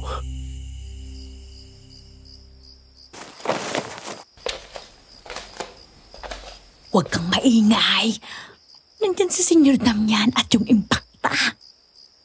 Hintayin mo na lang si Senyorita dito. Hindi ka pwedeng pumasok at maaamoy ka ng demonyong yun. Sige, maghihintay ako dito. Nagmamadaling bumalik si Mona sa loob ng bahay. Habang ako ay naghihintay doon sa labas, habang hinihintay si Lily, maingat akong naglalakad-lakad sa paligid. Pinag-aaralan ang bawat sulok ng mansyon. Para alam ko ang bawat daan na maaari naming gamitin kung sakaling mangyari na ang pagtakas ko kay Lily. Hanggang sa mapahinto ako sa pagdating sa may bintana. Doon sa loob ng library ay nakita ko sa isang mainit na eksena si Damian at Ambrosia. Nakuyom ko ang mga kamao ko sa galit. Nang mga sandaling iyon ay mas nagkaroon ako ng dahilan para kunin si Lily. Impyerno ang magiging buhay nito kay Damian dahil hindi pa man kinakasal ang mga ito ay nagtataksil na sa kanya ang lalaki. Maki? Nang marinig ko ang mahinang boses nito, ay agad akong bumalik at nakita ko siya na nakasuot ng itim na damit at may pandong na itim na tela sa ulo. Agad kong hinawakan ang kamay niya at pumunta kami sa pinakadulo at tagong parte ng hardin. Anong ginagawa mo dito? Gusto ko lang magsiguro kung ligtas ka. Kumusta ka dito? Ayos naman ako. Palagi lang naman ako nasa kwarto. Anong nangyayari dito? Nakita ko si Damian at Ambrosia na... Nagtatalik? Alam ko. Matagal ko nang alam na mamagitan sa kanila. Kung ganun, bakit ka pa rin magpapakasal sa kanya? Kung ako lang, ayoko. Hindi ko kailanman gusto magpakasal sa Damian na yun. Pero hawak niya ang buhay ko. Bihag ako sa sarili kong pamamahay. At hindi naman ako pakakasalan ni Damian dahil mahal niya ako eh. Pakakasalan niya ako bilang pagsunod sa kasunduan nila ng daddy ko nung araw bago pa ako ipanganak. Dahil kailangan niya magparami ng lahi. Umamin ka nga sa akin, Liwayway. Isa bang aswang si Damian? Hindi ko sasagutin yung tanong mo. Ayokong pati ikaw ay mapahamak. Wala ka pa rin bang tiwala sa kaya kong gawin hanggang ngayon? Hindi sa ganon, Maki. Nag-iingat lang ako. Hindi basta-basta si Damian. Pinaplano ko ng pagtakas mo. Hindi ito magiging matagumpay kapag hindi mo sinabi ang lahat. Kung malakas siya at hindi basta-basta gaya ng sabi mo, kailangan kong malaman ang kahinaan niya. Lahat ng malakas ay may kahinaan, Lily. Tulungan mo ako. Kung gusto mo talagang makalaya mula sa Damian na yan, kailangan ko ng kooperasyon mo. Walang mangyayari kapag patuloy mong ililihim ang lahat. Sa ngayon, isang tabi mo muna ang takot mo at pag-aalala sa akin. Lakasan mo ang loob mo. Pasensya ka na. Alam ko na gustong-gusto mo akong tulungan. Ayoko lang na may mangyari masama sa'yo. Isa pa, bahay ito ng mga magulang ko. Ayokong iwan ito dahil narito lahat ng magagandang alaala ko kasama sila. Kung may gusto man ako mangyari, iyon na yung tuluyang mawala dito si Ambrosia at Damian. Hindi yung ako ang aalis. Lumapit ako dito at hinaplos ang maganda nitong mukha. Kung ang ibang tao ay nagagawa kong iligtas mula sa ibang kampo ng demonyo, mas lalong kaya kong gawin yun sa babaeng mahal ko. Lily, tanggapin mo lang ang pag-ibig ko at ipapakita ko sa'yo kung paano magmahal ang isang binatang manunugis. Bigyan mo pa ako ng sapat na panahon. Kapag maayos ng lahat, Maki, lahat ng pagmamahal at kabutihan ay binibigay mo sa akin, hindi ako bulag para hindi ko makita lahat ng yon. Ang mga kakulitan mo, ang pagngiti at siyang pagpapakyut mo sa akin, may epekto naman siya. Talaga? Oo. Kung ganun, parang sinabi mo na rin sa akin na gusto mo rin ako. Sabi mo nga, di ba, nararamdaman mo. Di ko naman tinatanggi. Sumama ka na sa akin ngayong gabi. Doon tayo sa bahay, ligtas ka doon. Walang aswang o kahit ang Damian na yun ang makakakita sa'yo. Wag. Delikado. Maya-maya bibisitahan ako ni Damian sa kwarto. Malaking gulo kapag naabutan niya wala ako. Ingatan mong sarili mo. Kapag nasa paligid si Damian, mahal ko. Huwag na huwag kang magpapahawak sa kanya. Di naman siya nangangas kaya huwag kang mag-alala. Sige na. Umalis ka na at kailangan ko nang bumalik sa loob. Babalik ako bukas ng gabi. Pupuntahan kita sa silid mo. Sige. Hihintayin kita. Bago ako umalis ay hinalikan ko pa sa pisngi si Lily. Pagkatapos ay mabilis akong tumalon palabas ng bakod. Hindi pa man din ako nakakalayo nang marinig ko na may kausap na iba si Lily. Nagtago ako sa likod ng puno at hindi muna umalis sa kanakinig. Nagbantay ako at baka sakaling kailanganin nito ng tulong. Alam ko ang lihim mo, Lily. Alam kong nakikipagkita ka sa binatang manunugis na yon. Oo nga. Ano naman ngayon? Alam mo ang mangyayari sa kanya kapag hindi mo tinigilan ang kalokohan mo. Iba si Makisig. Hindi siya tulad ng inaakala nyo. Tsaka, hindi ba dapat matuwa ka na may iba akong lalaking kinakatagpo? Masusolo mo na si Damian. Anong ibig mong sabihin? Huwag ka na magmangmaangan, Ambrosia. Alam ko na mamagitan sa inyo ni Damian. Sa katunayan, katatapos nyo lang, di ba? Alam ko na, matagal mo na siyang gusto. Di ba dapat matuwa ka pa dahil masusolong mo na siya? Wala akong alam sa sinasabi mo. Gusto ko lang malaman mo na hindi ka magaling magsinungaling. Sige. Inaamin ko. Matagal ko nang mahal si Damian. Kaya nga pinagsisilbihan ko siya at inilaan ko ang buhay ko para sa kanya. Kung ako nga lang masusunod, matagal ko na siyang niyaya na umalis dito at matagal na kitang pinatay. Pero kailangang matupad ang itinakda para maging isa ka sa amin at dumami ang aming lahi. Isinusumpa ko sa ngalan ng mga magulang ko at ng Diyos sama sa langit. Hindi mangyayaring gusto nyo. Mamamatay na muna ako bago nyo ako gawing kagaya nyo na mga kampo ng demonyo. Tingnan natin ang magagawa mo. Matapos akong managinip ng ganon, hindi na ako mapakali. Halos araw-araw at gabi-gabi akong nakabantay kay Lily. Kung hindi man ako pumasok sa loob ng mansyon, ay naroon lang ako sa labas. Para sa araw na iyon ay nakagawa kami ng paraan ni Bentot na makapasok sa loob. Nangangailangan sila Lily ng maglilinis ng mga salamin ng bahay nila at kami ang pinatawag ni Mona. Nakita kami ni Ambrosia, pero kahit alam nitong nagkikita kami ni Lily ay wala itong sinabi. Nakita mo na ba yung Damian? Minsan ko na siyang nakaharap doon sa bayan. Pinsan, kahit na hindi ako nakakaramdam ng mga aswang-aswang na yan. Pero ibang dating nun eh. Nakita ko kanina doon sa kusina. May ibang aura siya sa akin. Alam ko. Kaya nga nakabantay ako kay Lily. Baka kung anong gawin niya. Malapit ng kaarawan ni Senyorita. Kailangan na nating kumilos. Ano ba talagang mangyayari sa araw na yon? Muna kailangan kong malaman para alam ko kung anong gagawin ko. Sige, mamaya sasabihin ko sa inyo. Nang marinig ni Mona na parating si Damian, ay agad itong umalis at bumalik sa kusina. Habang nasa kalagitnaan kami ng paglilinis ng salamin na pinto sa sala, ay biglang dumating na nga ang pinag-uusapan namin. Muli kong naramdaman ang kakaibang kilabot sa katawan ko nang makalapit sa akin si Damian. Narito ka na naman. Narito ako para magtrabaho, sir. Siguraduhin mo lang dahil alam ko na umaaligid ka kay Lily. Paano niyo ho nalaman? Naaamoy kita. Alam na alam ko sa tuwing nasa paligid ka. Ang galing niyo naman! Ang lakas ng pang-amoy niyo. May lahi ho ba kayong aso? O baka naman may lahi kang aswang? Narito ka sa pamamahay ko. Kaya umayos ka ng pakikipag-usap sa akin. Sa pagkakaalam ko, senyor, kay Senyor Fabian ang mansyon na ito. Ngayong wala na siya, si Lily nang nagmamay-ari nito. Talagang sinusubukan mo ko, no? Kayang-kaya kitang patayin ngayon mismo. Wow! Mukhang sanay na sanay kayo sa ganyan ah. Nasabi niyo yan ng walang kagatul-gatul? Tama na yan, Damian. Pamamahay ko to. Papapasukin ko kung sinong gusto ko. Ako ang nagpatawag sa kanila para maglinis ng mga salamin dito sa bahay. Sabay kaming napatingala ni Damian.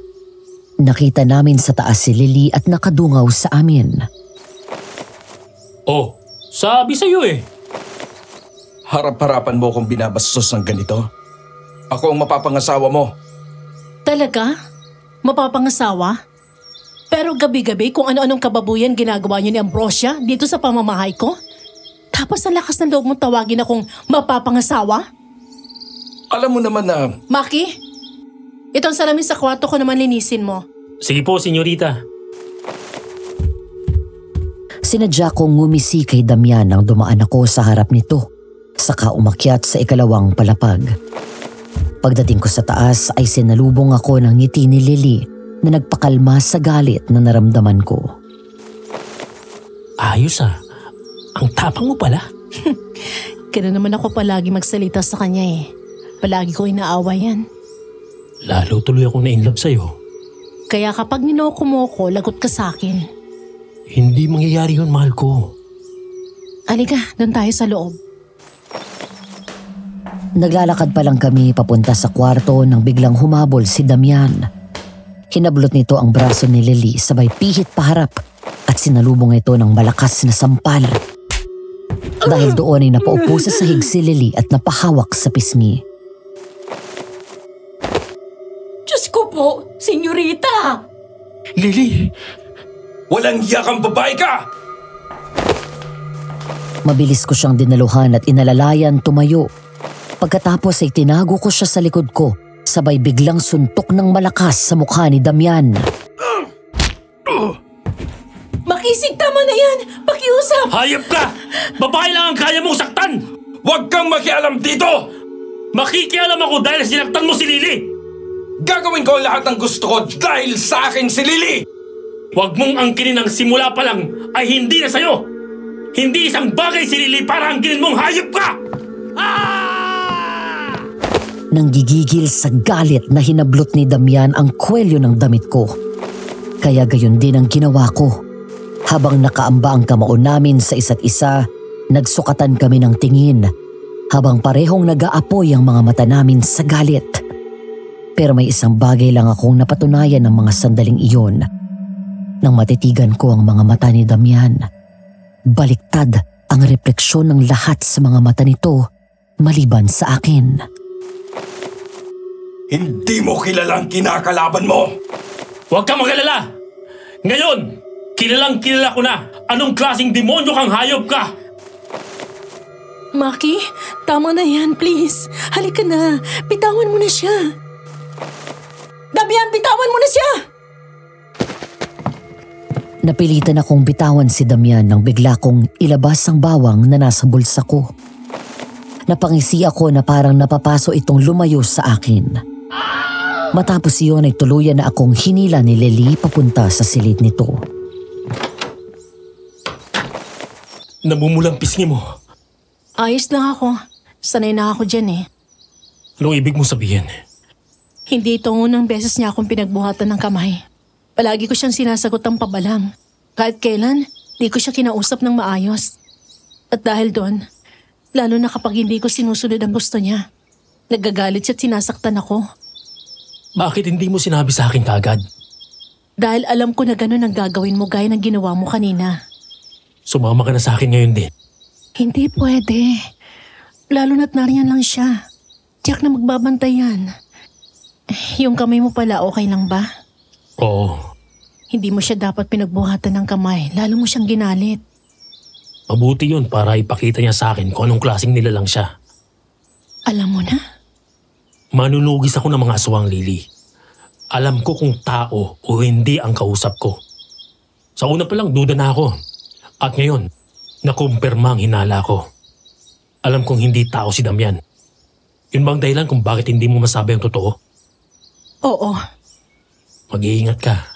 Ikaw rin. Tsak na hindi kanyang titigilan pagtatangka ang kanyang patayin. Kaya ko siyang harapin. Ang mabuti pa, umalis na kayo ng pinsan mo dito. Kapag nagtagal kayo, malalagay sa peligro ang buhay niyo. Sige, babalik ako. Babalikan kita.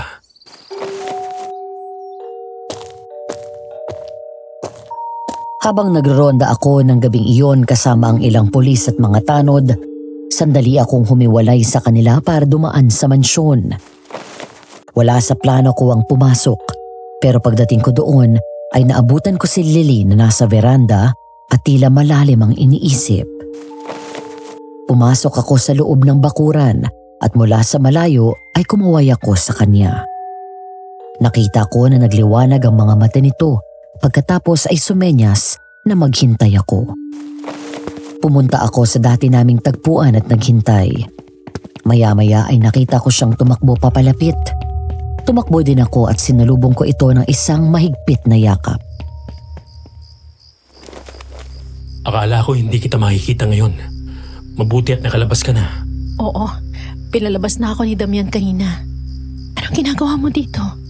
Nagbabantay. Palagi naman ako narito tuwing gabi at pinabantayan ka. Hindi lang ako laging nagpapakita sa'yo dahil ayokong ako ang maging dahilan para mapahama ka.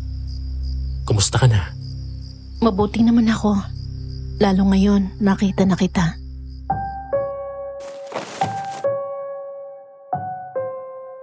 Matapos ang gulong nangyari sa pagitan namin ni Damian, ay ilang araw kaming hindi nagkita. Ayon kay Mona, ay ikinulong daw ni Damian si Lily ng ilang araw sa kwarto at hindi pinalabas. Kahit si Mona ay hindi na pwedeng kausapin ito. Nag-alala ako sa kanya. Kaya gabi-gabi ay nagbantay ako sa labas ng mansyon. Gusto mong lumabas dito? Saan naman tayo pupunta? Diyan lang sa malapit. Sige. Inalalayan ko si Lily nang tumalon kami sa bakod palabas ng bakuran ng mansyon. Pagkatapos ay magkahawak kamay kaming tumakbo palayo. Nang makarating kami sa gitna ng kakahuyan, ay saka kami huminto. Humihingal pa kaming dalawa nang sumandal sa isang malaking puno. Anong gagawin natin dito? Wala naman. Gusto lang kitang makasama na hindi ka nagmamadali. Yung wala kang ibang iniisip kung hindi ako. Ang lambot pala ng labi mo, mahal. Salamat at dumating ka sa buhay ko, Maki. Dahil sa iyo, nagkaroon ako ng pag-asa na mawawala sa landas ko si Damian. Ngayon, pwede mo na bang sabihin sa akin ang totoo? Tama ka sa hinala mo tungkol kay Damian. Isa siyang aswang. Ayon kay Mona, gabunan ang tawag sa kanya. Malakas at makapangyarihan. 2 taon na nakakalipas mula nang biglang dumating sa bahay si Damian at saka si Ambrosia. Kunwento mismo sa akin ng papang totoo. Mahirap lang daw nun sila papa. Isang pobreng magsasaka na isang kahig isang tuka. Nalaman ko na nung pinagbubuntis pa lang ako ni mama. May tinulungan si papa na isang malaking asong itim. Sugatan nito at malubang tama. Hindi nila alam na isang aswang pala yun. Kaya nagulat silang maging taong malaking aso. Yun ang kapatid ni Damian. Nang puntahan ni Damian ang kapatid niya, nagpasalamat siya sa mga magulang ko. Kapalit ng tulong na binigay ng magulang ko, binigyan sila ni Damian ng kayamanan. Bumuntong hininga ito at nakita ko ang lungkot sa mga mata nito habang inaalala ang mga magulang. Tuwang-tuwa mga magulang ko dahil sa swerteng dumating sa kanila. Huli na nang malaman nila may kapalit yun. Nalaman ni Damian na isang babaeng pinagbubuntis ni mama. Kaya bilang kapalit ng kayamanan na ibinigay niya, kailangan akong ibigay ni Papa kay Damian. At sa pagdating ko ng edad na 30, pabalik siya para kunin ako at gawing aswang. Para ipagbuntis ang susunod na lahi ng mga aswang. Dahil doon, nagpalipat-lipat kami. Kung saan-saan kami tumira para lang hindi kami mahanap ni Damian. Yun ang dahilan kaya sa isang liblib na bayan napili ng papa magpatayo ng bahay. Pero nasundan pa rin kami ni Damian. At doon niya sinabing totoo na mula pa noon, nakasunod na sa amin ang kapatid niyang aswang. Nagbabantay sa amin. Kaya nalaman ni Damian ang kinaroroonan namin ng mga magulang ko. At nang tumanggi si papa at mama na ibigay ako, pinatay sila ni Damian. Sa harap ko mismo, pinugot niya ang ulo ni Papa at kinain ng laman loob ni Mama. Halos nabaliw ako noon, Maki. Naging mahina ako. Ano bang laban ko sa isang kagaya niya? Mula noon, tumira na siya sa mansyon, kinulong na nila ako ni Ambrosia. At dito na rin sila nagasik ng lagim sa bayan. Kung ganon, sila ang mga multong nagpapakita sa akin. Tama si Lolo. Humihingi nga sila ng tulong sa akin para iligtas ka. Labis akong naawa kay Lily matapos marinig ang mga pinagdaanan nito. Kinabig ko siya palapit at niyakap ng mahigpit.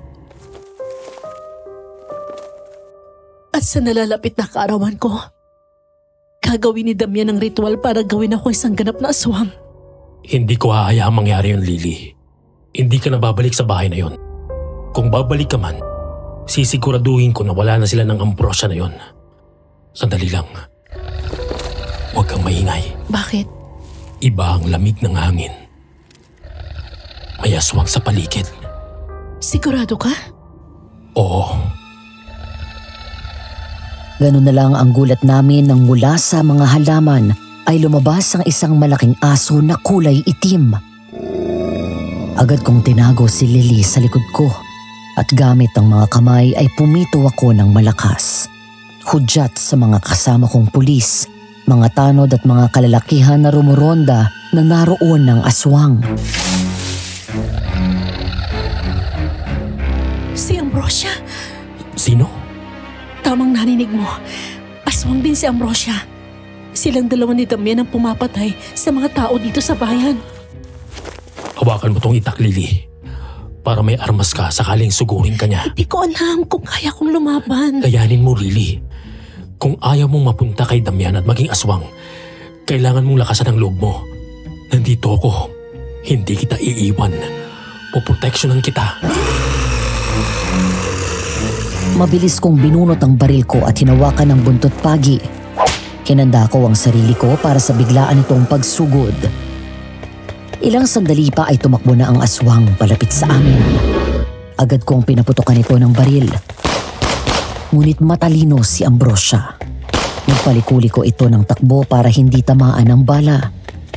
Nang makalapit ay bigla itong lumundag sa amin, kaya sinalubong ko siya ng malakas na hagupit ng buntot pagi. Matapos iyon ay saka ko ito pinaputukan at tinamaan ito sa dibdib. Dahil doon ay mabilis itong nakatakbo. Siya naman dating ng mga kasama ko at hinabol ng mga ito si Ambrosia. Ambrosia!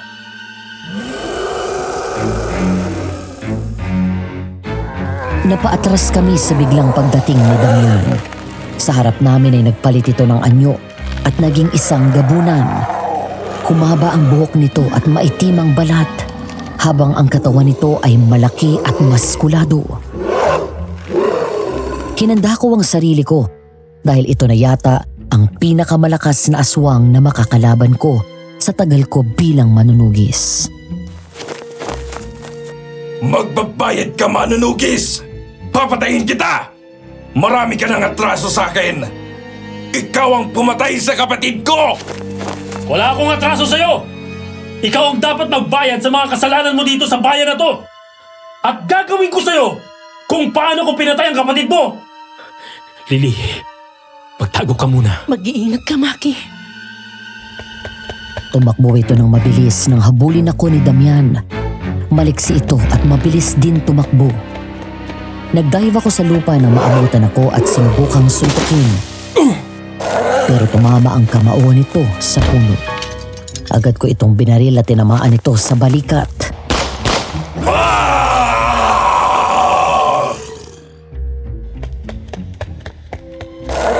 Nang muli itong sumugod, ay mabilis akong tumakbo palayo. Pero sadyang mabilis itong kumilos. Naabutan ako nito at nahablot sa leeg sa kabinalibag sa lupa. Pagkatapos ay hinawakan ako nito ng mahigpit sa leeg at malakas na sintok sa mukha. Maki! Walang sino man ang makahigit sa lakas at kapangyarihan ko! Lalo na ang pipitsuging manunugis na tulad mo! Dahil pinangangapusan na ako ng hininga, inipon ko ang lakas ko at sinuntok ito sa mukha. Pero hindi natinag ang demonyong kalaban ko. Baliwala ang lakas mo sa akin, manunugis! Habang sinasakal ay kinuha ko ang pinaghalong asin at abo na nasa bag ko. At sinaboy ko iyon sa mukha nito. Dahil doon ay nabitiwan ako ni Damian.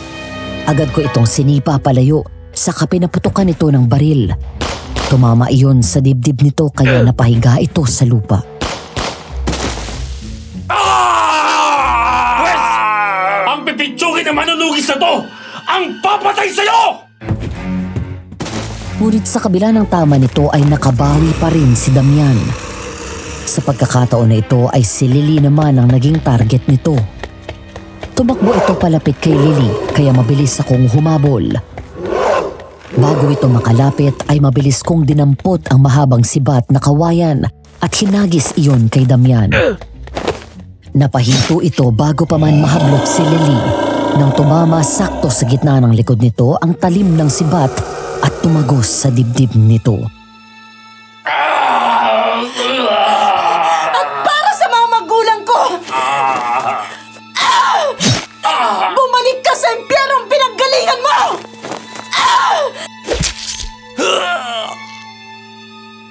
Nagulat ako nang biglang gilitan ni Lily ang leeg ni Damian gamit ang itak na hawak nito.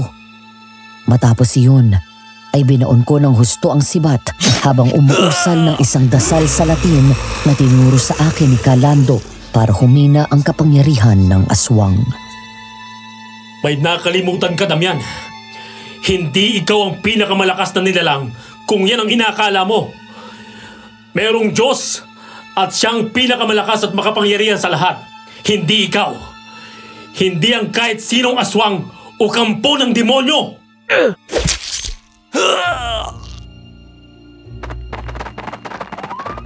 Nang dumating ang iba pang pulis, ay pinadapa kami nito.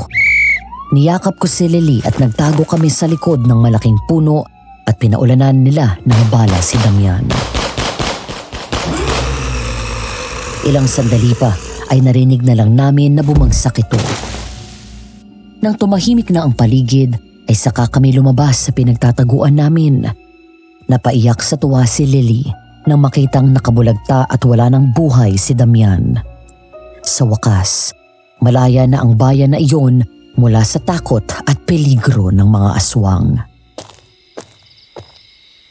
Yung isa pang aswang, si Ambrosia, nasa na siya?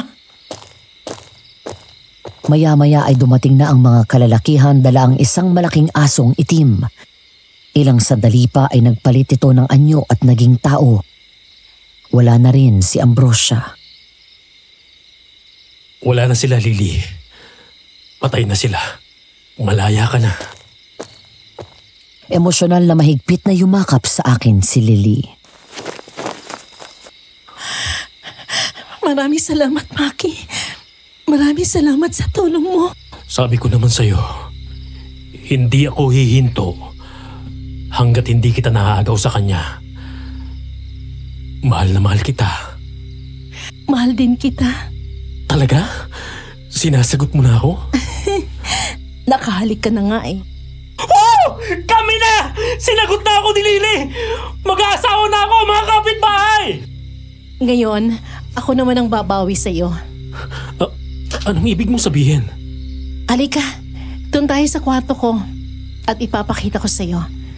Alam ko naman matagal mo nang hinihintay to. Uy, teka, gusto ko yan. Kuya Bentot! Kayo nang bahala dyan sa mga yan, ha? Sunugin nyo! Saan ka pupunta? Magpapabaga din ng apoy. Sabihin mo kay Kalando, hindi muna ako uuwi ng 3 araw. Gagawa lang kami ng mga apo niya sa tuhod.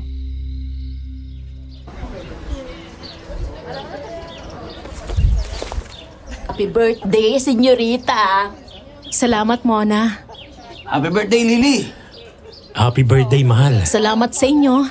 Hindi ko inaasahan na makakapagdiwang pa ako ng araw na to. Inaasahan ko kasi na sa araw na to aswang na rin ako. Pero salamat at hindi yun nangyari. Dahil dumating sa buhay ko si Maki.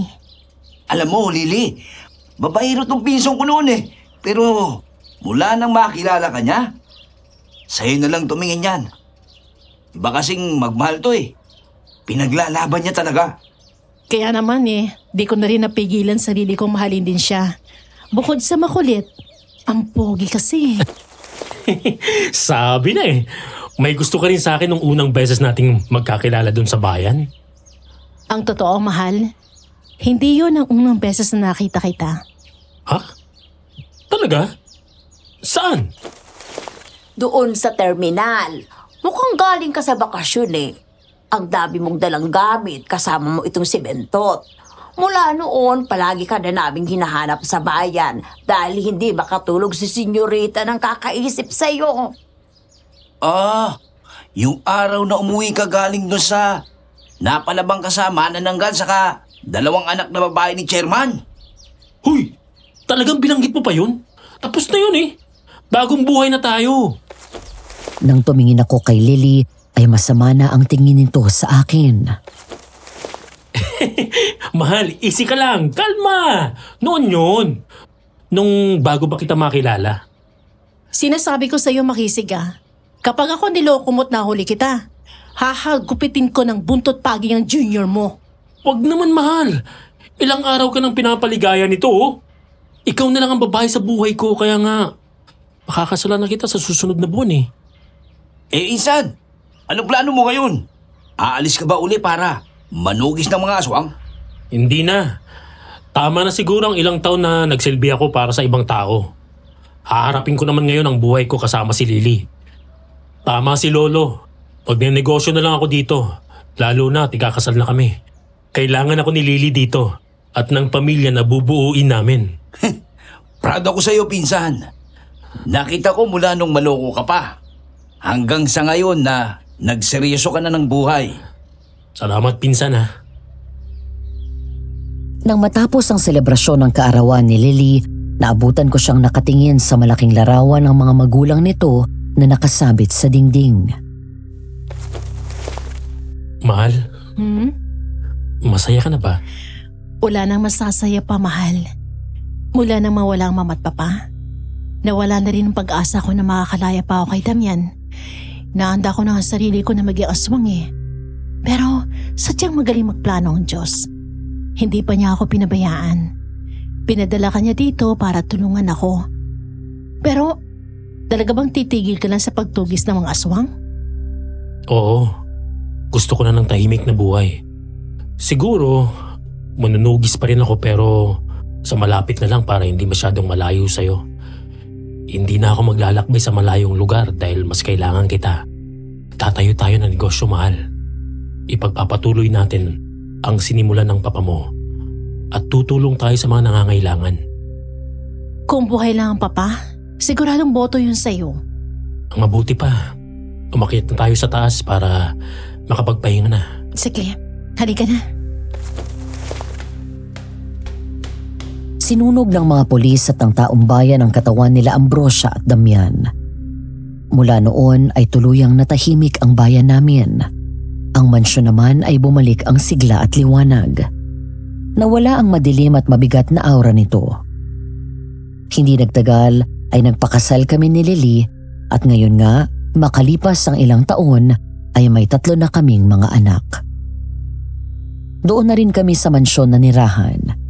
Nagtayo rin kami ng negosyo na siyang tumutulong sa mga kababayan namin para mapaunlad din ang kanilang kabuhayan. Nang mabuhay ako bilang manunugis, inalay ko na ang buhay ko sa ganoong gawain at nagsilbi sa tao sa ngalan ng kanilang katahimikan at kaligtasan. Ang akala ko ay tatanda ako sa ganoong propesyon. Hindi ko akalain na nang magdesisyon akong umuwi sa amin, doon ko rin mahahanap ang pahinga ko. Ang dahilan para mas piliin ko ang tahimik at payapang buhay. Wala akong pinagsisihan sa mga ginawa ko dahil masaya ako sa kinahinatnan ng lahat. Masaya ako dahil nakuha ko ang puso ni Liwayway at hanggang ngayon ay patay na patay pa rin ako sa asawa ko. Hanggang dito na lang at sana'y nagustuhan ninyo ang nakakatuwa at nakakatakot na kwento ng buhay ko bilang dating binatang manunugis. Nagmamahal, Makisig.